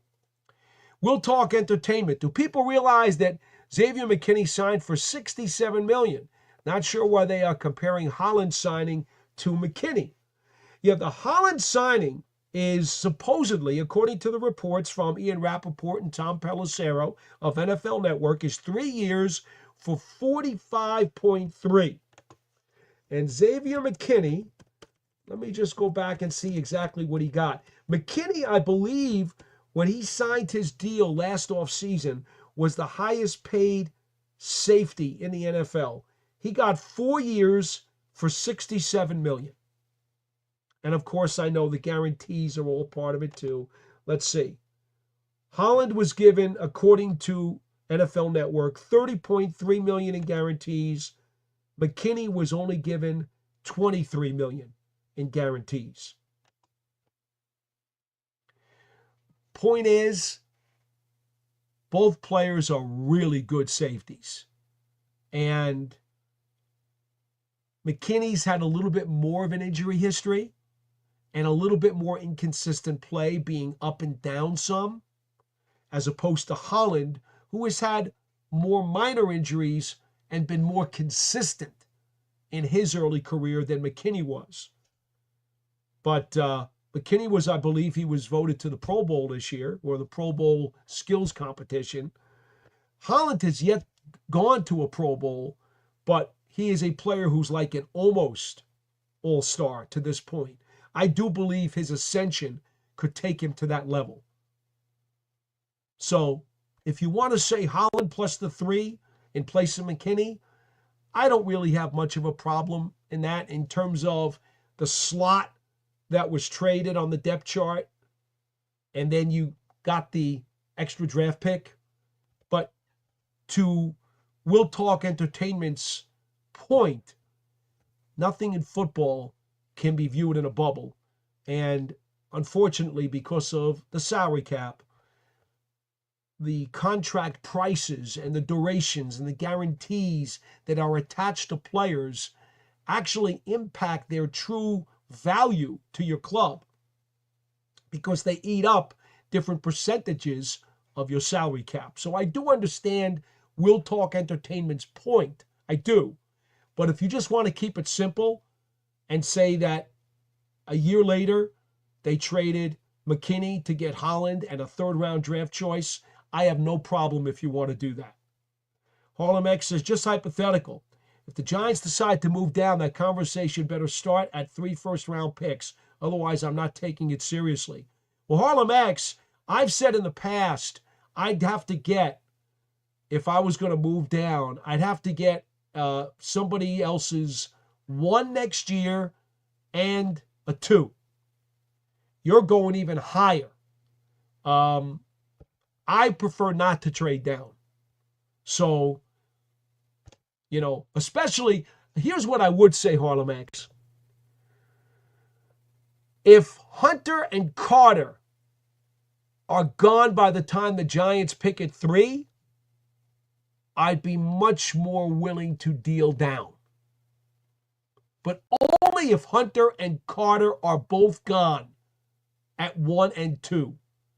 Because I'm salivating over the fact that I can get one of those two guys at number 3. Fair enough? Hey, we got a star guy. We got a super user. Oh, it's Christine. Thank you for a great show. Appreciate all your hard work. Well, Christine, my goodness. Thank you for your generosity. Awfully kind, Christine. Much appreciated. That is so awesome. I hope you're feeling well. So, do want to get to that always. You know, when someone's a super user and a star user, we want to try to get that up there.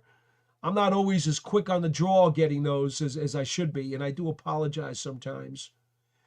All right, let's see. We go back to the Big Moo. Hi, Paul. Good to see you. Lots of interesting things going on. I might be in the minority, but I am thrilled we kept Slayton. We can't get these locker room leaders to keep leaving.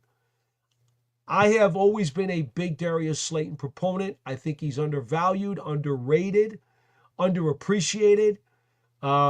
Again, whether or not you believe the money involved in this supposed deal is too high or the right level, that's another story for another time. As far as the player, I think the Giants are better off having him on the roster. I just didn't think they would be able to keep him. I figured he'd get wooed by a more explosive, more dynamic passing game from an NFL contender. That would be a more palatable and more joyful situation for him. I honestly did not think they'd be able to keep him. Mysterious One says, we need depth in the trenches and another linebacker to back up McFadden. Well, as it stands now, you know, it's a KDKA and McFadden and Darius Muasau, the rookie from UCLA last year, who obviously because of injuries had to play some snaps in the regular defense. They kind of like him as a backup, and certainly he's not costing them any money.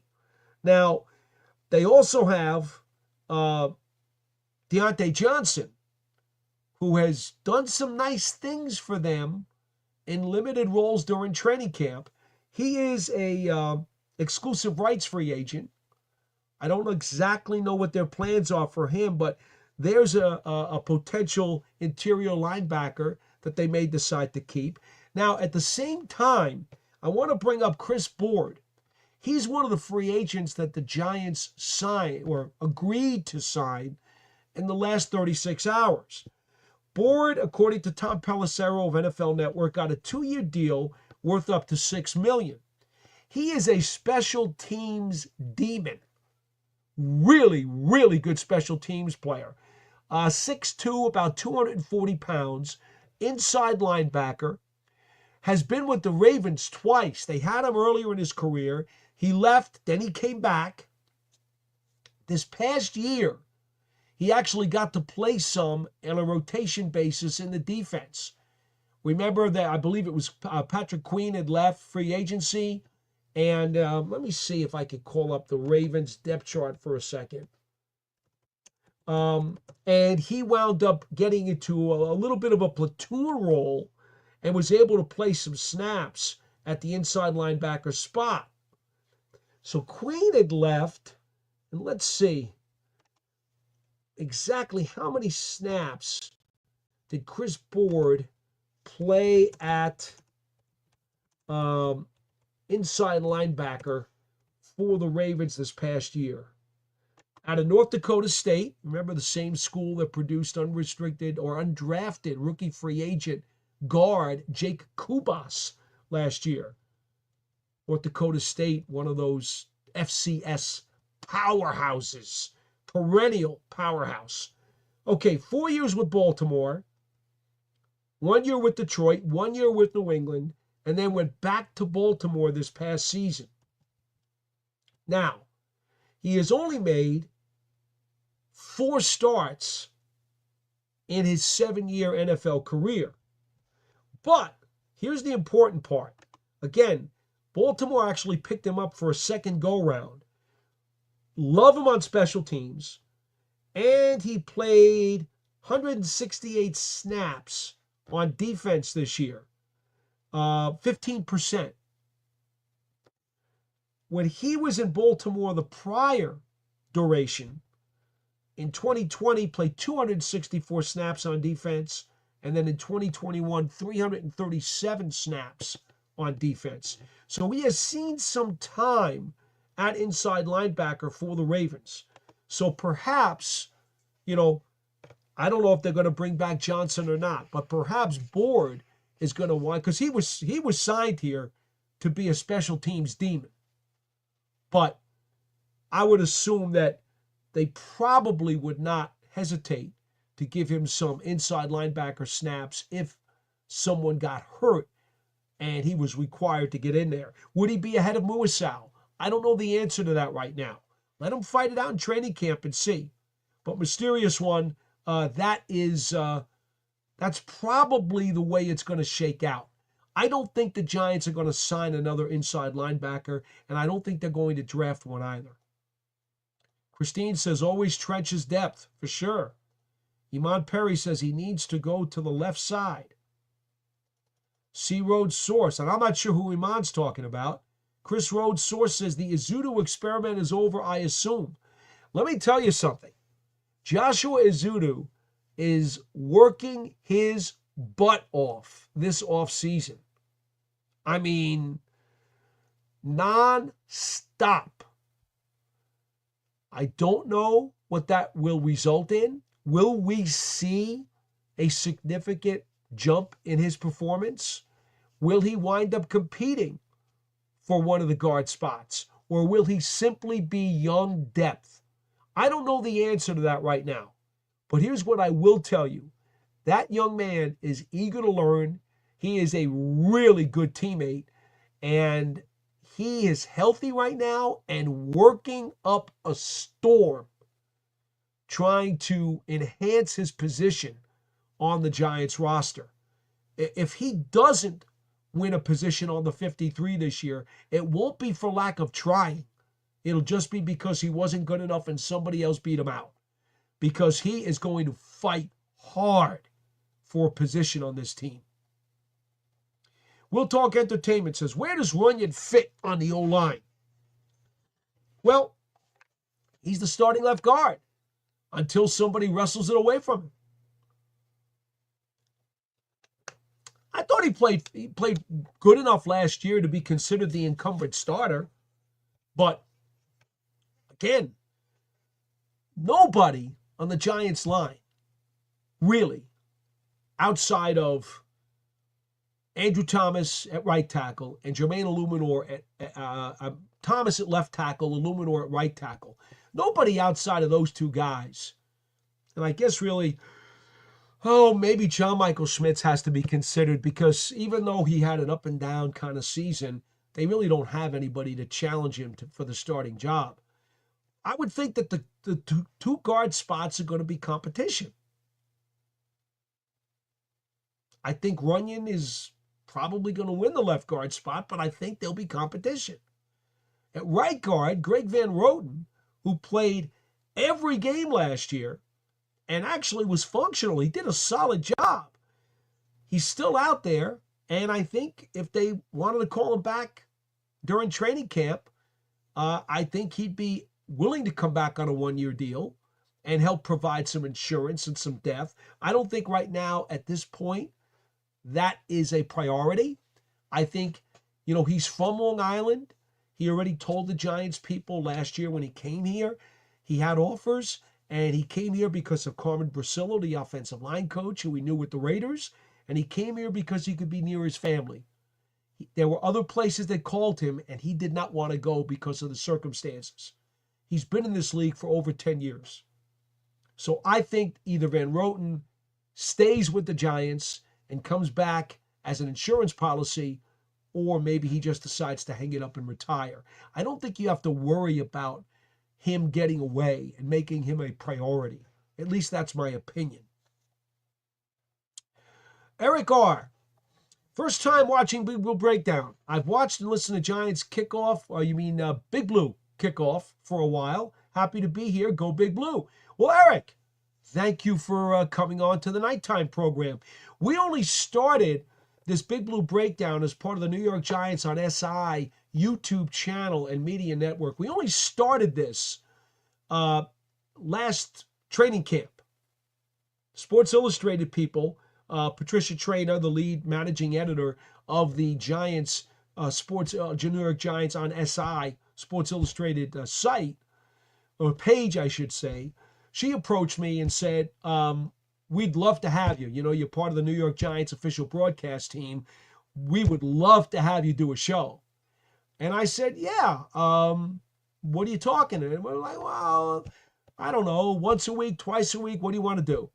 So we came up with a formula that on Mondays, I gave out game balls and gassers to the offense, the defense, and the special teams.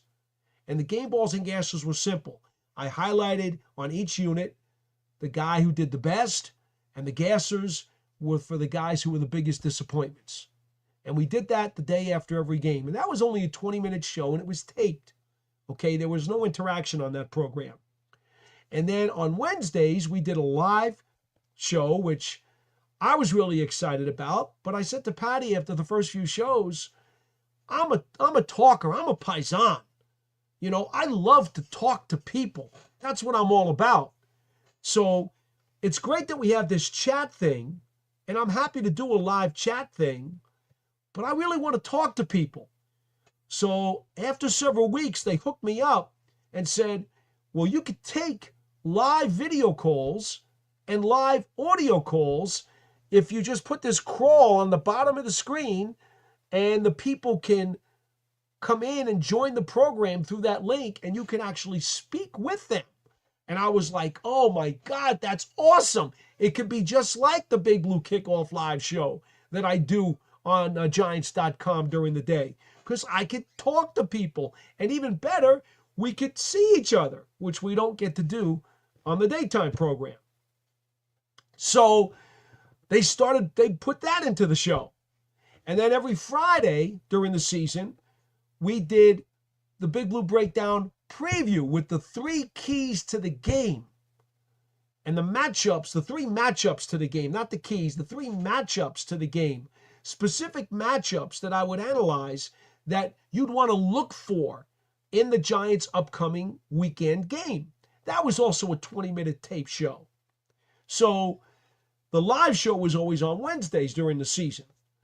Well, the season was over, and the question became, the Giants only won 3 games. What are we going to do?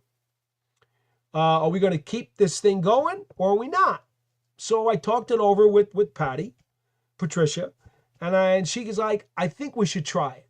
I think the fans are itching for the news. I think they're optimistic, or at least trying to be optimistic, that there's going to be some changes here, and that, you know, the Giants have to go up because there's certainly no other place to go. So why don't you try it? So I said, okay, let's try it. We're not going to do the tape shows on Mondays and Fridays, though, because there's no game to review or preview. But what we're going to do is this live show every Wednesday. And if the fans keep coming in on the chat, and we can get some phone calls and video calls and stuff, and they can keep it going and give me questions and give me comments that'll keep me rocking and rolling, we'll do it. And now here we are. We're in the middle of March. The season ended the middle of January. So we've gone for 2 whole months, and we have been able to keep this show going because you guys continue to show that you want this show to be here. So if that's the way it is, then I'm going to keep the show. If the numbers go down and people aren't that interested, then there's no reason to do the program, right? So I'll rest my voice, I'll get better night's sleep, and I won't do the show. But as long as you guys keep coming in and you keep asking me and wanting this show to be, we'll try to keep it going at least through the draft, okay? At least through the draft. We may take, after the draft is over, we may take some time off for the summer. But we'll keep this show here at least through the draft if you guys want to keep filling up the numbers here. And right now we have over 1,800 people viewing this program live right now. And that says to me we should keep it going, at least for now. All right. CR Road Source says, echoing Chris. Well, that's cool. Thank you. Oh, Harlem X, here we go. I got to get back to some more. Oh, wait, there's another star. Oh, it's Tudo. Tudo, everybody. Tudo, how's it going, baby? Ah, Tudo, as always. Folks, if you don't know who Tudo is, we're going to pop him up here. Tudo, one of our super users. And again, I always must thank Tudo. He is a super user every single time. He can't get enough. He's from the Italian rugby team. And he says here they are currently training in Germany. And I don't know how many folks out there watch rugby either on a semi-regular or regular basis.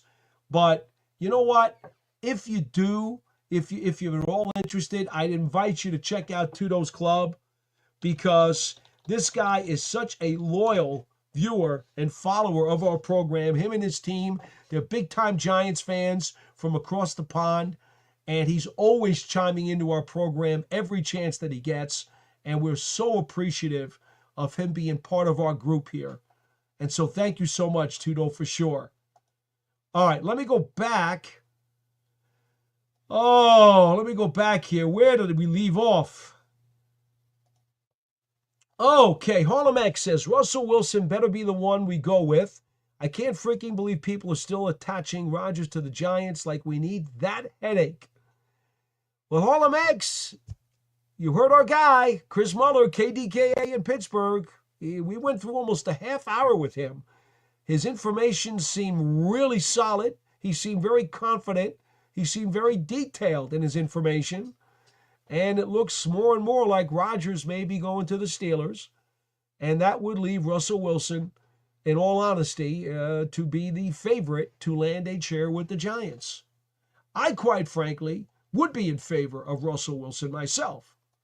But I think part of that is also because of, even though he has diminished mobility, he does have mobility, which I think would fit Brian Daboll's system better. I also believe that Wilson's deep ball, the moon ball as they call it, the high arcing bomb, it's never left him. And you heard what Chris said. He still throws that ball as well as anybody in the league. The Giants need some of that in their offense. They really do. They have badly got to get themselves explosive plays. And this offense is they just have not had enough of those. And Wilson is the guy who can bring it. Okay. Let's see here. What else do we have? Oh, not Chris echoing system glitch. All right, I'm not sure about what that was. But okay, we'll move on. Oh boy, some of these chats are like an hour old. I'm sorry, guys. But we had our guest from Pittsburgh on for about a half hour, and I got really, really caught from behind. Harlem X says, now that Daniel Jones is on the Colts, I wonder if Shane is thinking about trading for Richardson. No, I don't think that's happening. And now you guys are also talking about an echo. I'm not sure exactly what that was about. I hope the echo was not that bad when Chris was on. He didn't seem to have any issue. I did not have any issue. Everything seemed totally crystal clear.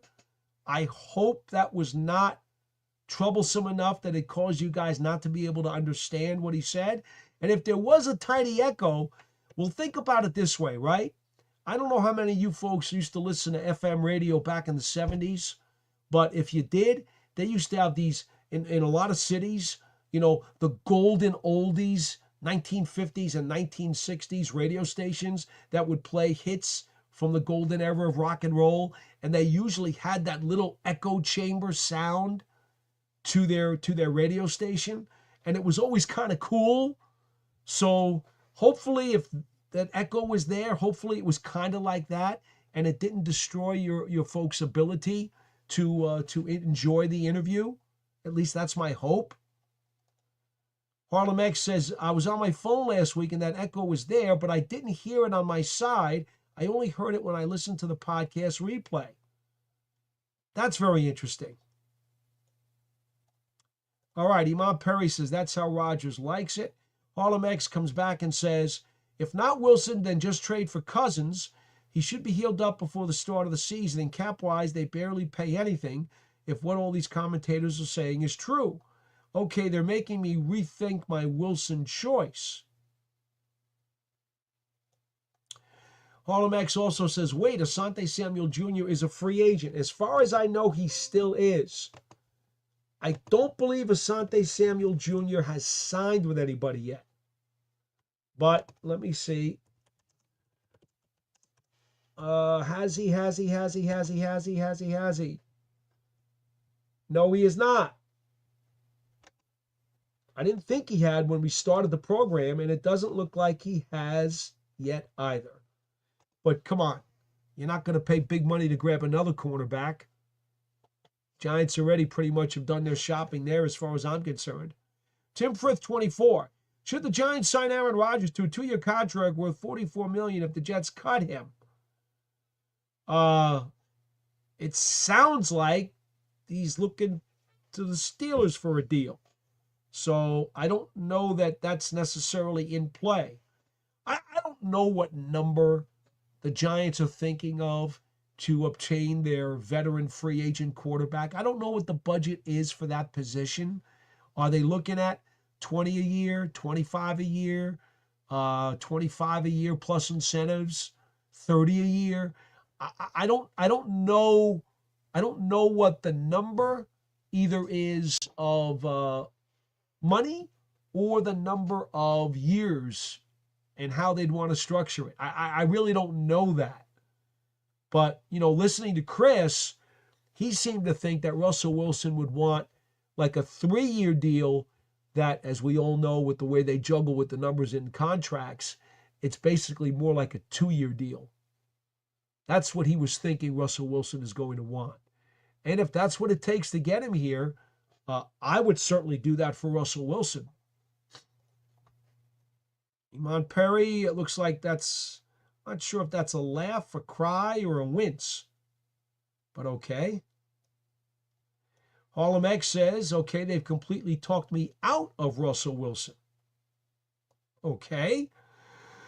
Aiden Fink says, I'm late, didn't realize there was a show tonight. Well, all I could say, fellas, is that we're my log on Twitter is @GiantsWFAN, and I did promote it earlier today, and I think I told you last week that try to stick around on the Twitter page because we may have to do something fluid pending what's going on with free agency. So I kind of tried to hint and warn you that we might have a change. And to be honest, it wasn't official that we were going to actually do the change until the free agency thing started to open up and the Giants just started adding bodies left and right. Then it made it like, okay, it makes sense. Let's talk about the guys they've added, and let's talk about this quarterback carousel that is still not stopped. I mean, again, after they sign the quarterback, what's there to say? Right? Isn't it more fun to discuss this while it's still in limbo? After they sign the guy that they signed, there's nothing you or I can do about it. The guy's here, that's it. All the mystery is over. The movie's done.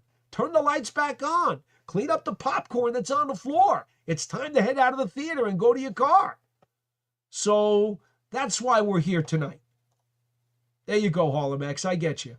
We're going to try to go back to Wednesdays, again, starting next week. All right. Gary Harris says, if both quarterbacks are gone, should we draft Graham instead of Hunter due to the signings of Slayton and Adebo?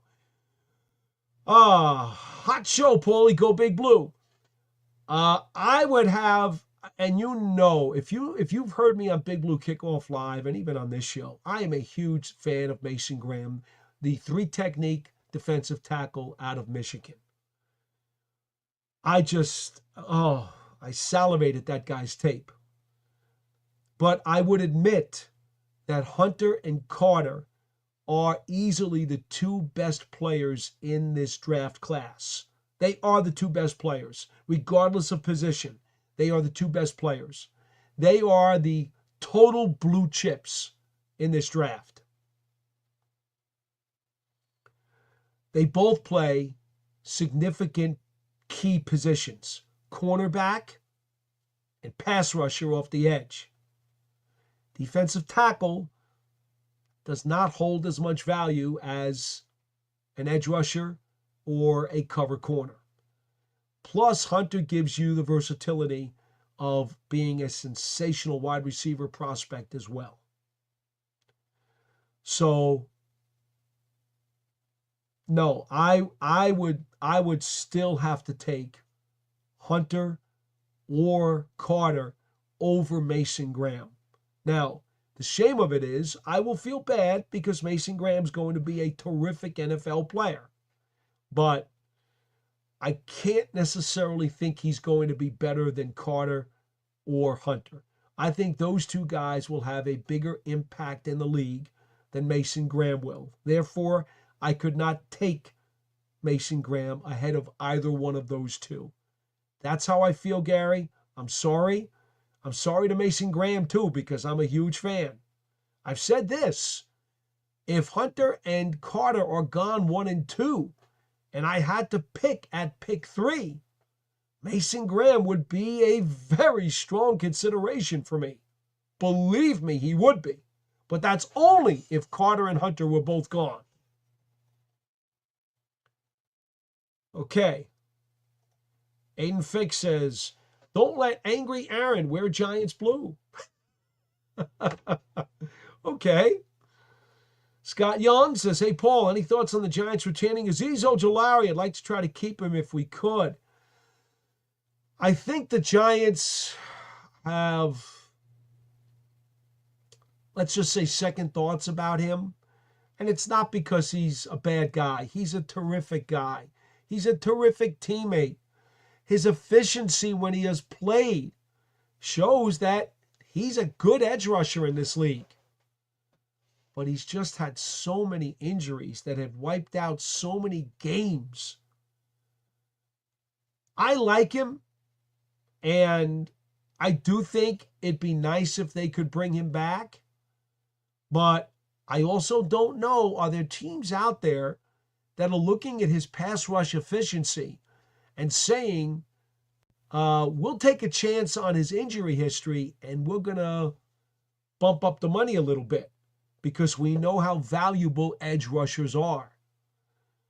I think as far as the Giants are concerned, he's probably not a priority. Otherwise, you would have already seen him be one of their 11 signings. I think maybe if he's still lingering around after the draft and hasn't found a suitor, I would think the Giants might want to bring him back, at a 1-year deal, discount rate, another prove-it situation that maybe he'd be willing to stay and try to enhance his value by trying to play more games. Again, I like him. I just think that, with the available funds that they have, they had other priorities they had to take care of. And there are some depth edge rushers in this draft. Not necessarily a bunch of studs at the top, but there are some depth edge rushers. And that's the position he occupies for the Giants. He's a depth edge rusher. He's the third edge rusher. Like we talk about third tackles.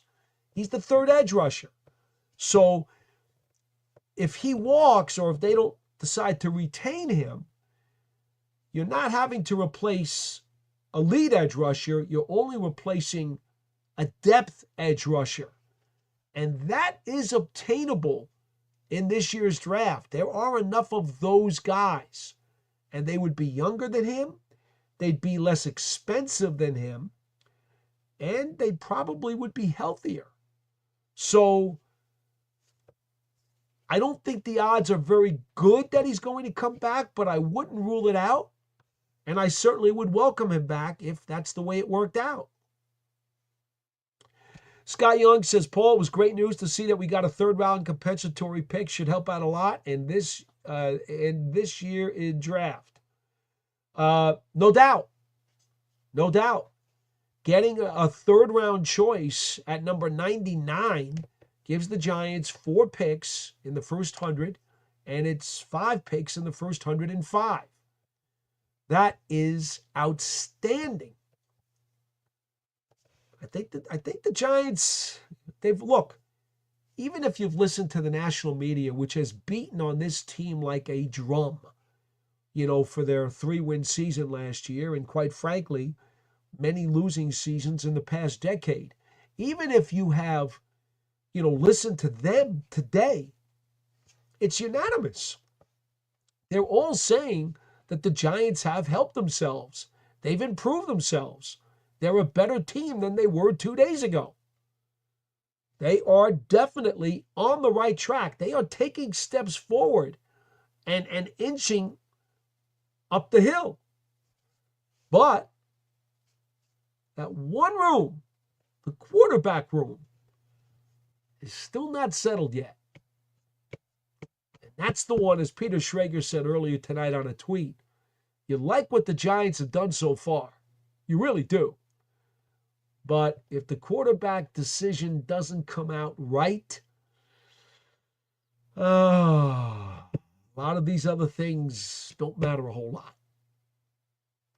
They are going to have to get the right guy in here, and that guy who comes in here is going to have to perform at a high level. If it's Russell Wilson, he's got to perform like the good Russell Wilson did for the Steelers last year, when they were 6-2, I believe, during his first 8 games. That's the Russell Wilson they need if they're going to sign Russell Wilson. They don't need the Russell Wilson who wound up starting while the Steelers dropped their last 4 games of the year, including the first round of the playoffs. Harlem X says they better have a plan with that extra pick. He also says, I don't even know how I feel about Richardson, to be honest. I've always been on the fence with the guy, but if he finds his way to the Giants, I'd support that. I am not an Anthony Richardson guy.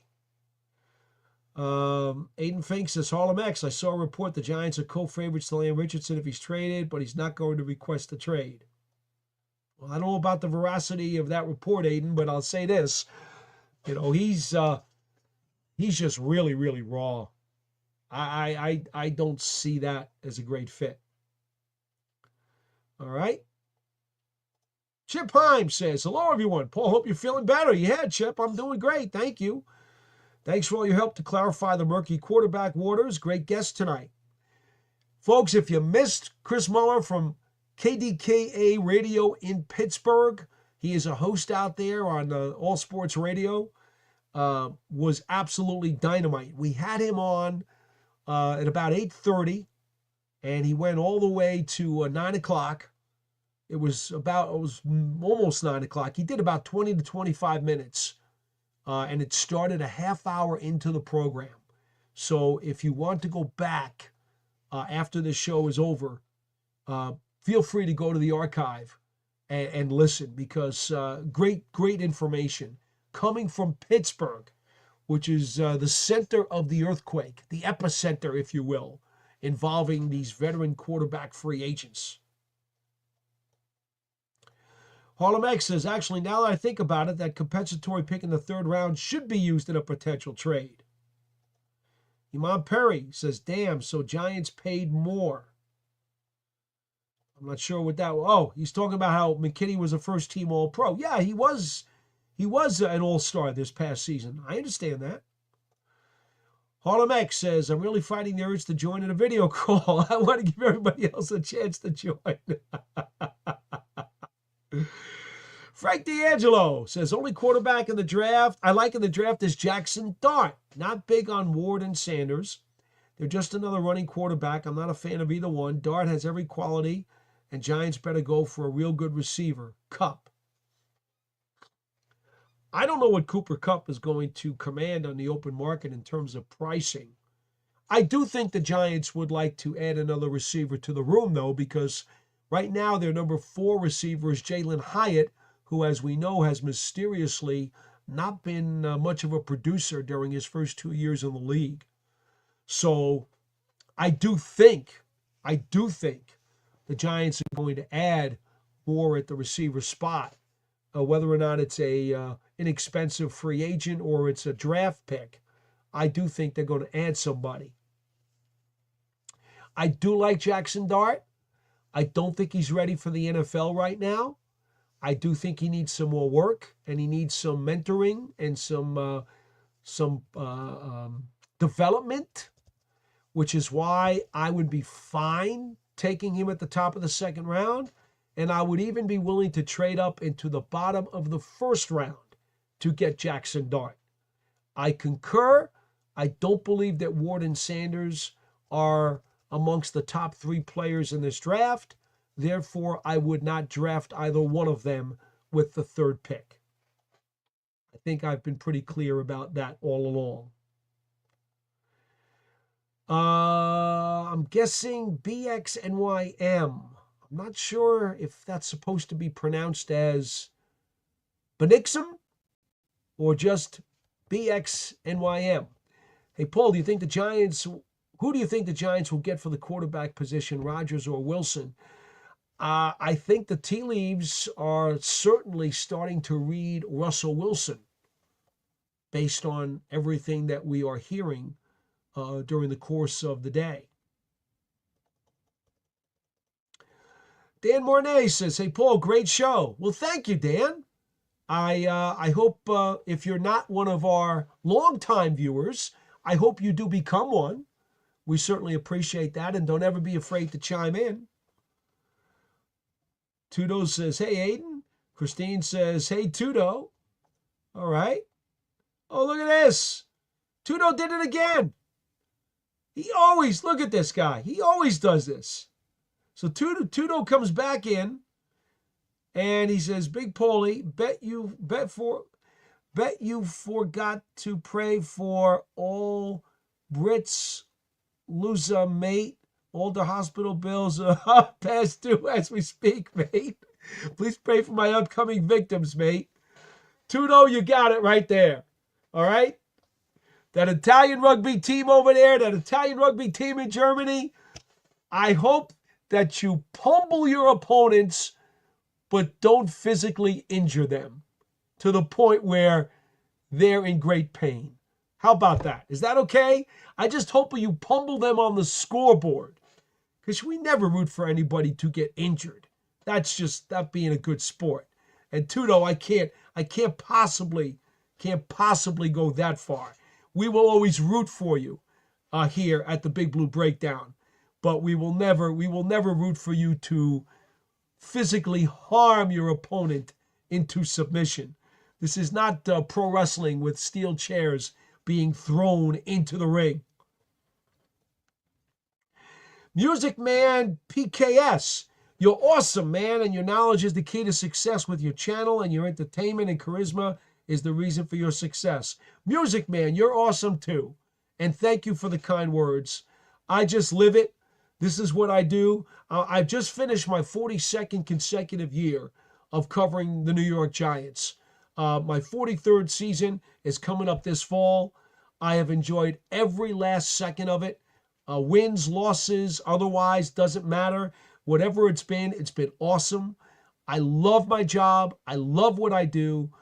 I love being the conduit to the fans, and I hope the fans can appreciate it because I'm very invested in what I do. It's not just a job for me. It's something that drives me every day. And I hope it comes through, and I hope that you guys can appreciate that because I take a lot of pride in the amount of personal investment that I put into this job. So thank you so much. That's very, very kind of you. Chip Heim says, Tudo is the man. Absolutely, he's the man. We know that. Music Man PKS says, don't forget to hit that like button and subscribe to this awesome channel and great community of people. Well, thank you. Absolutely, my friend. Absolutely. That's a great piece of advice. Harlem X says, Bills just signed Joey Bosa. And that came in about 15 minutes ago. So let me just take a look at that.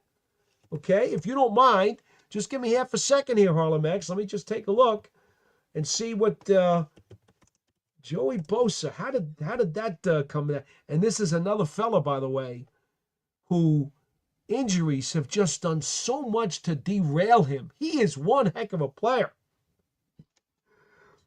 Bills and Bosa.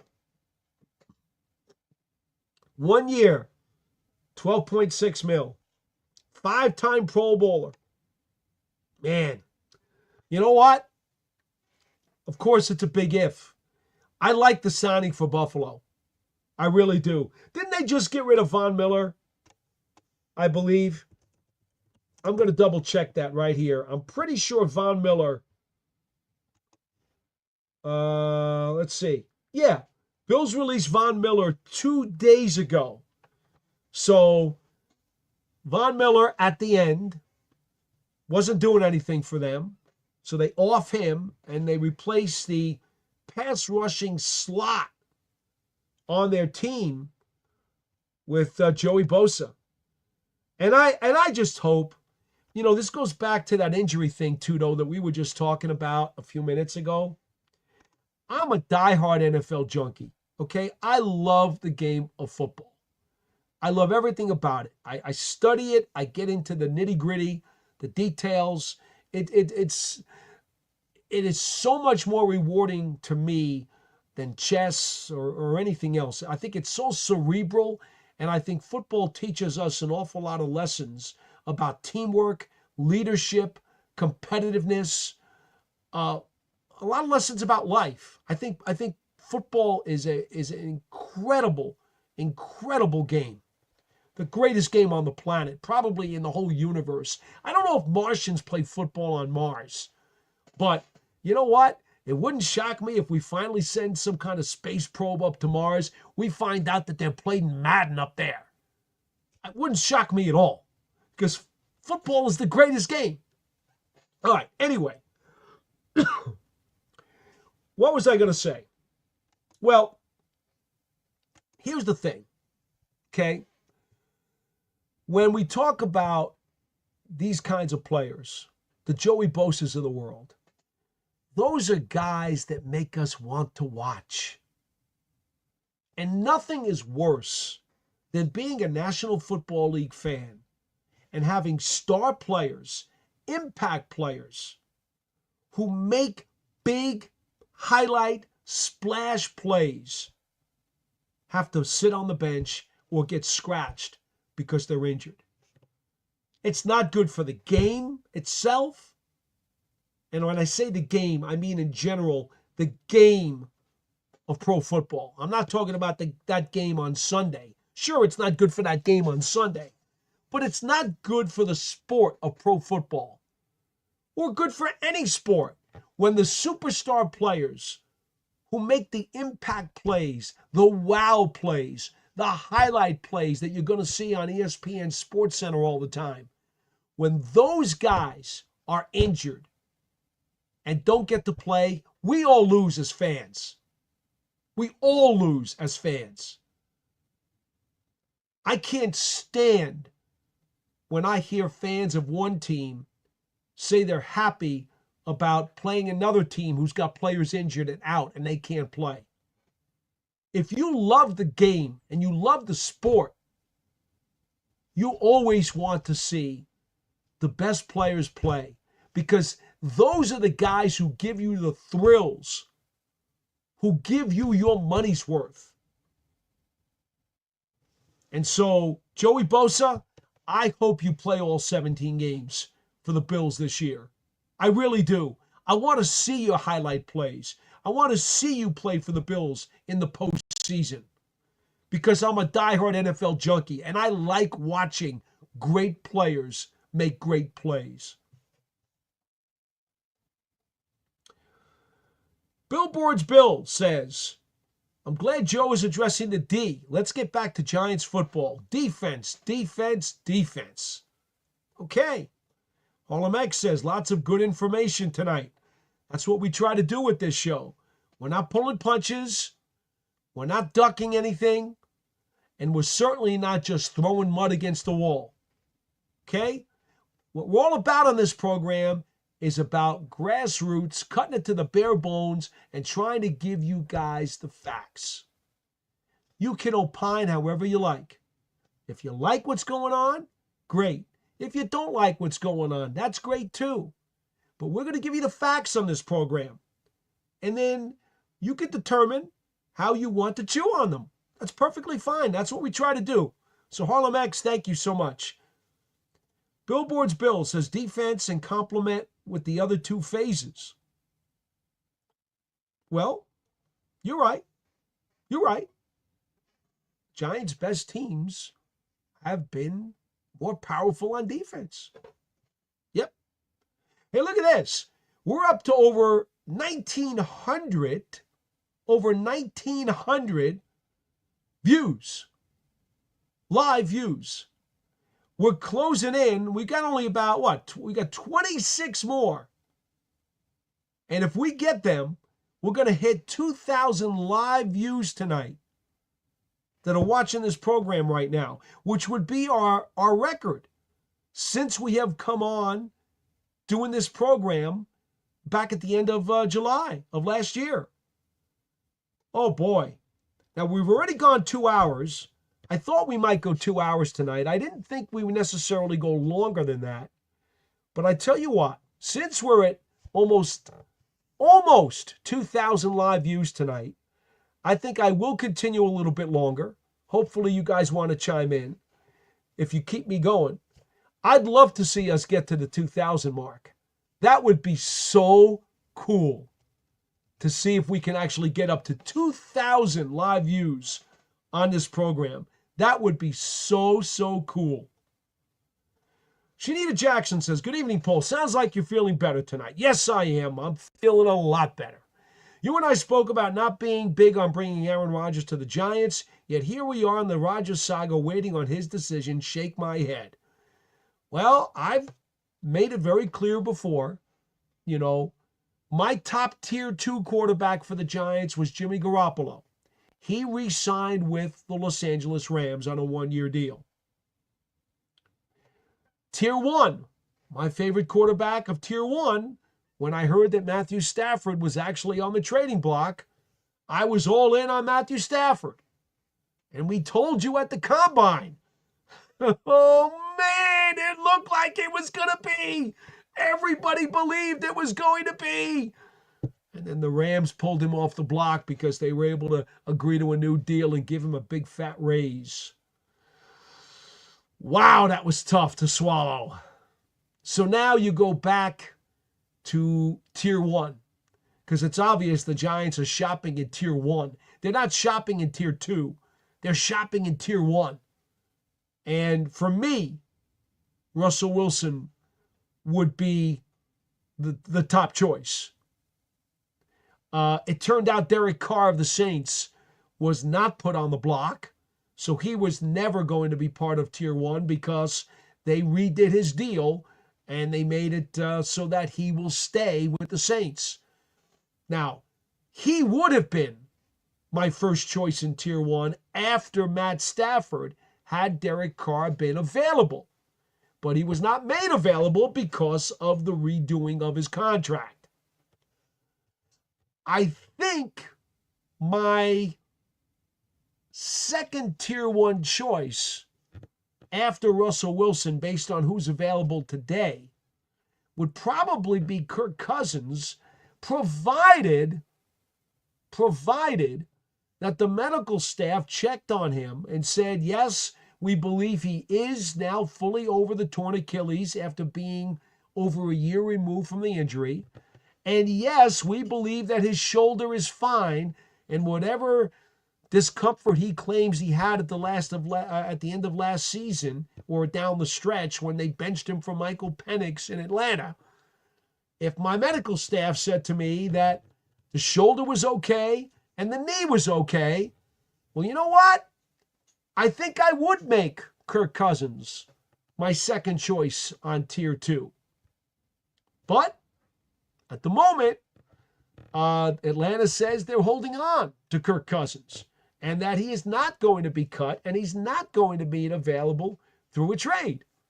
So he is not currently part of Tier 1, which means Tier 1 includes Russell Wilson and Aaron Rodgers.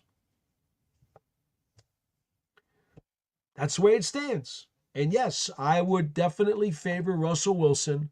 Again, the moon ball is a big factor for me because the Giants need that kind of play. And the other huge factor for me is he does have some more mobility than Aaron Rodgers does. And I don't know about you folks, but I can't entirely be all in and trust the Giants' offensive line, no matter how much they tried to help it. Remember, 2 years ago, it was absolute scraping the bottom of the floor. This past year, it got up to the top level of the lower third of offensive lines in the National Football League. That was it. That was it. That was as high as it got. Because while they were above the middle in the first month of the season, then Andrew Thomas got hurt and they plummeted down. Now, without great confidence that they'll be in the upper half or even touching the bottom of the upper third of NFL offensive lines, without that great confidence, I would have a hard time going after Aaron Rodgers at 40-plus years old, who himself has had injury and really doesn't have any mobility left. Now, Kirk Cousins doesn't have mobility either, but he is younger. So those are a couple of the reasons why Russell Wilson, despite his diminished skills at this point of his career, would be my number one choice if I were Team X in the Giants' shoes. Isaac Moore says, hey, P-Dot, how the hell are you? Do you think we'll make a big splash? The recent signings have been okay. Well, don't you think that Javon Holland was a big splash? Don't you think that Paulson Adebo was a big splash? I mean, you're talking about two guys in the secondary, cornerback and safety, who are definitely in the top tier. I think those are big splashes. I do. Now, they're not, neither one of those guys is a quarterback, but at their respective positions, those are big splashes. And they got good money, too. By the way, we did eclipse 2,000 live views right now, and we are continuing to go up. I'm going to try to take this thing till 10:30.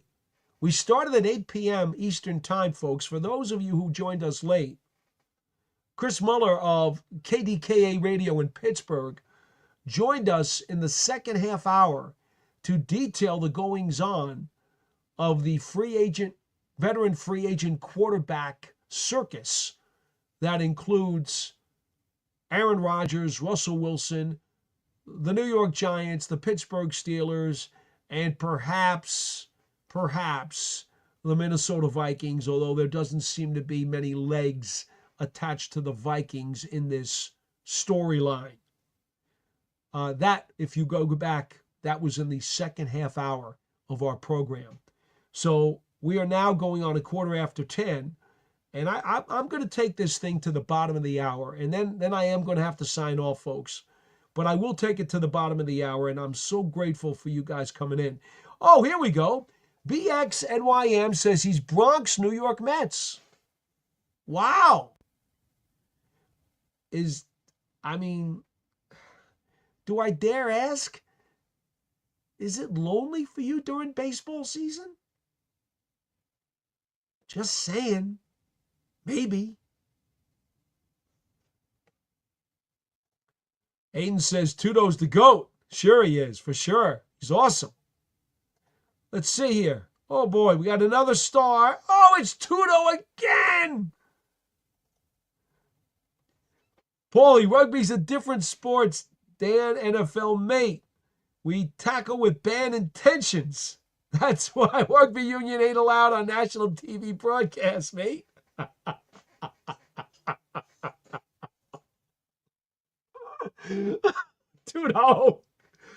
Tudo, listen, I understand, but I can't go on a show advocating that you go out and bludgeon your opposition and cause them a painful demise. I can't do that on a program. I do understand, though. Thank you so much for another super user star. But Tudo, seriously, I can't do that.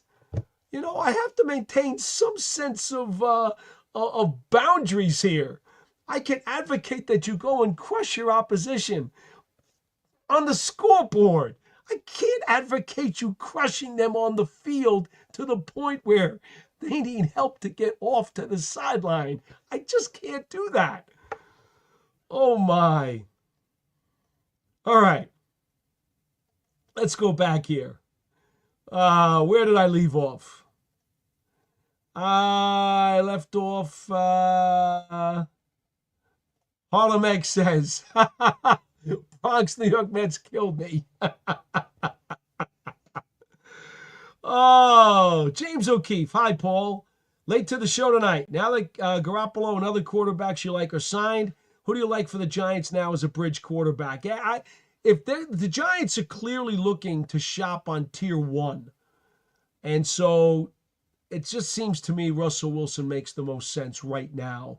And I know there's not a lot of gas left in that tank, but I do think he's probably got the best chance to last the season and give them the best chance to be competitive. I think it's great that Aaron Rodgers lasted the full season this past year with the Jets. Don't get me wrong, okay? I don't know, though, is that whistling past the graveyard? Because we saw him get hurt, right, the previous year. He came back and rehabbed. And this past year, I want to say he played all 17, right? I don't think he missed a game. Excuse me. He did play all 17. Okay? He did. I thought so. And that's great. And I'm really, really, really glad for him. I just don't know. He's going on 42 years old. I don't have a lot of confidence, quite frankly, also in his ability to hold up over the full course of 17 games. And I mean, these are just realistic, logical points of hesitation. That's all, James. Chip Heim says, D. Hopkins just signed 1 year with the Ravens. I had seen that earlier today. I'm a huge DeAndre Hopkins fan. You guys know that. In fact, 2 seasons ago, I was suggesting that he'd be a terrific free agent fit for the Giants. And you know what? If I'm not mistaken, let me go back here and just look. I think he did come up with another 1,000-yard season. And then last year, obviously, did not. Yep, I was correct. In 2023, when he signed with Tennessee, 75 catches for over 1,000 yards, 7 touchdowns, 14 yards per catch. It was that offseason I had advocated that the Giants should look into signing him. But he got really good money from Tennessee. And then Tennessee, as you know, last year, they traded him to Kansas City. Numbers went down significantly. 56 grabs for 610 yards, only 11 yards a catch, and 5 touchdowns. To be honest, yeah, that's not a great productive season for him. And he's just finished being 32 years old. So I don't know how much Hopkins has left, but I was always a very, very big DeAndre Hopkins fan. But now he's even a little more advanced than he was a couple of years ago when I thought he had another 1,000-yard season in him, and it turned out he did when he went to Tennessee. Isaac Moore says, how does Buffalo get him so cheap? Is it because the Bills are a great team? Did they get a discount? You're talking about Joey Bosa. Well, look, my man, I'm going to give you the you know how many games Joey Bosa has missed? No, seriously. I'm being serious, Isaac. Don't laugh. Joey Bosa. Let me give you the numbers here. Okay? Joey Bosa started 9 games this past year, played in 14, and in the previous 2 seasons, he only started a combined 14 games. 2022, he played 5 games. 2023, he played 9 games. Last year, he played 14. So that's a total of 28 games that he's appeared in over the last 3 seasons. That's a problem. That's why he hasn't been to the Pro Bowl in each of the last 3 years, because he hasn't been able to stay on the field. You know, he's only 29. Actually, they did vote him to the Pro Bowl this past season. 9 games started, 14 games played. Believe it or not, only had 22 total tackles and only 5 sacks. But he was voted to the Pro Bowl this past season. I think that was a reputation call, to be honest with you. But, you know, we're talking about a guy who is a total 5-time Pro Bowl pick, and 4 different times in his career over the course of 9 years. 4 times over his 9-year career, he's had double-digit sacks. I mean, you know, 2021, 7 forced fumbles. 2017, 4 forced fumbles. No, Joey Bosa is a fun player to watch when he's right and he can get out there and play. So that's why they got him so cheap. But I didn't have to look that up to know that, but I wanted to give you some numbers, Isaac. Remember, we deal in facts here. Harlem X says, I'm glad we didn't sign Stafford. That would have been $50 million and some change. Not getting him gives us more breathing room with the cap. Well, that is true. Harlem X, you're absolutely right. That is true. A-Tracks DeWitt says, what's good, Paul? What's good is NFL free agency is here, which means the draft is only around the corner. A little over a month away. Then you got rookie minicamp. And then there's that dry period, that black hole of the National Football League. That's about 5 or 6 weeks before training camp actually starts, the 3rd week of July. Then that's when people like me foam at the mouth, because there's nothing like NFL training camp. I love it. All right, let's see what else we got here. Tudo says, Shelton, how we doing, mate? Been a min. How's the weather around the corner, mate? God's blessings. So Tudo talking to Shelton. The Dan Shelton, yes. Saying hello to some of our other people in the chat room today. Chris Spires says, what are other options? All right, here we go. I guess you're talking at quarterback. Here's what we got. As of March 10th, there were 36 free agent veteran quarterbacks on the market. Okay? 2 of them were restricted free agents. That's Bailey Zappi and Desmond Ridder. The other 34 were totally unrestricted. Now, I know there's a couple of guys who have since signed or agreed to sign, so this list is now smaller. But this was the list as of yesterday. 13 of the 36 have started a playoff game in the NFL.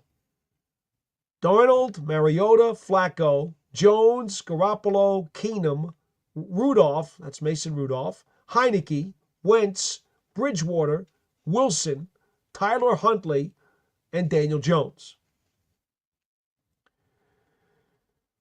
6 of these players have started and won, been on the winning side of a playoff game. Mariota, Flacco, Garoppolo, Keenum, Wilson, and Daniel Jones. 3 of these quarterbacks have started a Super Bowl. Flacco, Garoppolo, and Wilson. 2 of them won a Super Bowl as a starter, Flacco and Wilson. So that's kind of how the list broke down. A number of these guys in the last 48 hours have landed somewhere. Darnold's landed somewhere. I believe Brissett's landed somewhere. Let's see. Dobbs has landed somewhere. Who else? Daniel Jones has landed somewhere. Yeah. Well, I think a handful of these guys have landed somewhere in the last 2 days. But I just gave you the names of the guys who have actually started a playoff game, won a playoff game, got to a Super Bowl, won a Super Bowl. I would assume that, you'd rather pick from that list than go through some of the other guys who don't check any of those boxes, like Zach Wilson and Trey Lance, Easton Stick, Cooper Rush, Brandon Allen, Nick Mullins, Kyle Trask, C.J. Beathard, Kyle Allen. I mean, that's the kind of ilk that you're talking about when you get to that tier. That tier, to me, is way too low for the Giants. I don't think they'd be shopping on tiers 3 or tiers 4. I think you got to shop on tier 1 or 2. And those are the kinds of guys that I've already named for you before. So, I hope that answers your question, Chris. Bronx, New York Mets says to Harlem X, I was cracking up. Hey, man, look, we're all just trying to have fun and have a good time, right? Because if we can't have a good time when we're, participating as a fan in sports, or for that matter, covering it like I do, then what am I doing it for? There are so many people in my business who are grouchy and grumpy all the time. And I often say, well, if you don't really love it, then why are you doing it? Go do something else. Find a different occupation that will make you happy. This occupation makes me incredibly happy. I love it. It drives me. It makes me energized. It makes me happy. It makes me love getting up in the morning. So that's why I do this occupation. I selected this occupation from a very young age because I knew that this would be the kind of thing that would drive me and keep the motor running. If you can't be really happy doing this, then you should be doing something else. Harlem X with a big laugh. Bronx, New York Mets, we are up and rising, Paul. There you go. Says Giants desperately need a guard. They're going to have more competition at guard. They will. They will. Stinney is an unrestricted free agent. They have not, to this point, brought him back. I think Van Roten's got a better chance of coming back than Stinney does, even though he's older. We know Azudu is still here. And we know that Evan Neal is probably going to cross-train this year. And then there's the other guy. And I mentioned him, I can't remember if it was on Big Blue Kickoff Live or this program, Jake Kubas, who the coaching staff absolutely adores. I think I mentioned him on our show last week. Jake Kubas is like Richie Seibert 2.0. Don't count him out of the competition at guard. Who can we sign or even draft that's good enough? Again, I'm telling you, they're going to have a feisty competition in-house, but I wouldn't be shocked if they wind up drafting somebody late. But this is more of a free agent show tonight. Aiden Fink says, Tudo and the Italian rugby team follow the Giants' motto, smart, tough, dependable. This includes crushing players on the field.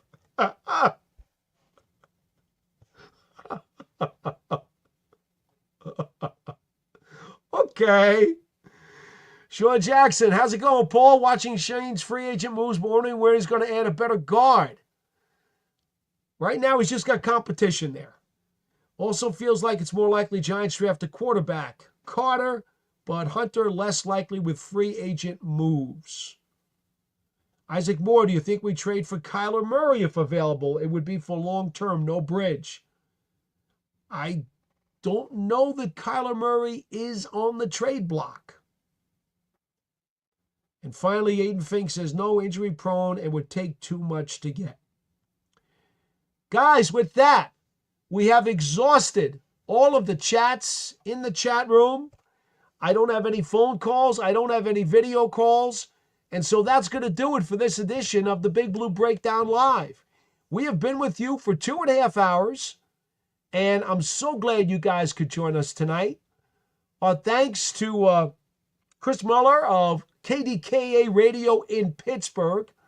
Again, if you go and listen to the archive, he was in the second half hour of our show and had an incredibly detailed and clear breakdown of the Steelers, Giants, Rodgers, Wilson saga, the quarterback saga that we all hopefully will be able to, I don't know, what's the word, digest over the course of the next day and find out who's going to land where so we can finally put an end to this soap opera that is the quarterback carousel of the New York Football Giants. Well, folks, as always, we're going to try to be back here again every Wednesday, 8 p.m. Eastern Time, with another edition of the Big Blue Breakdown Live. I'm Paul Dottino. Don't forget your coverage of the New York Giants. It can always be found on the New York Giants on SI, YouTube channel, and Media Network. It has been another pleasure to be with you tonight. I'm Paul Dottino. Till next time, so long, everybody.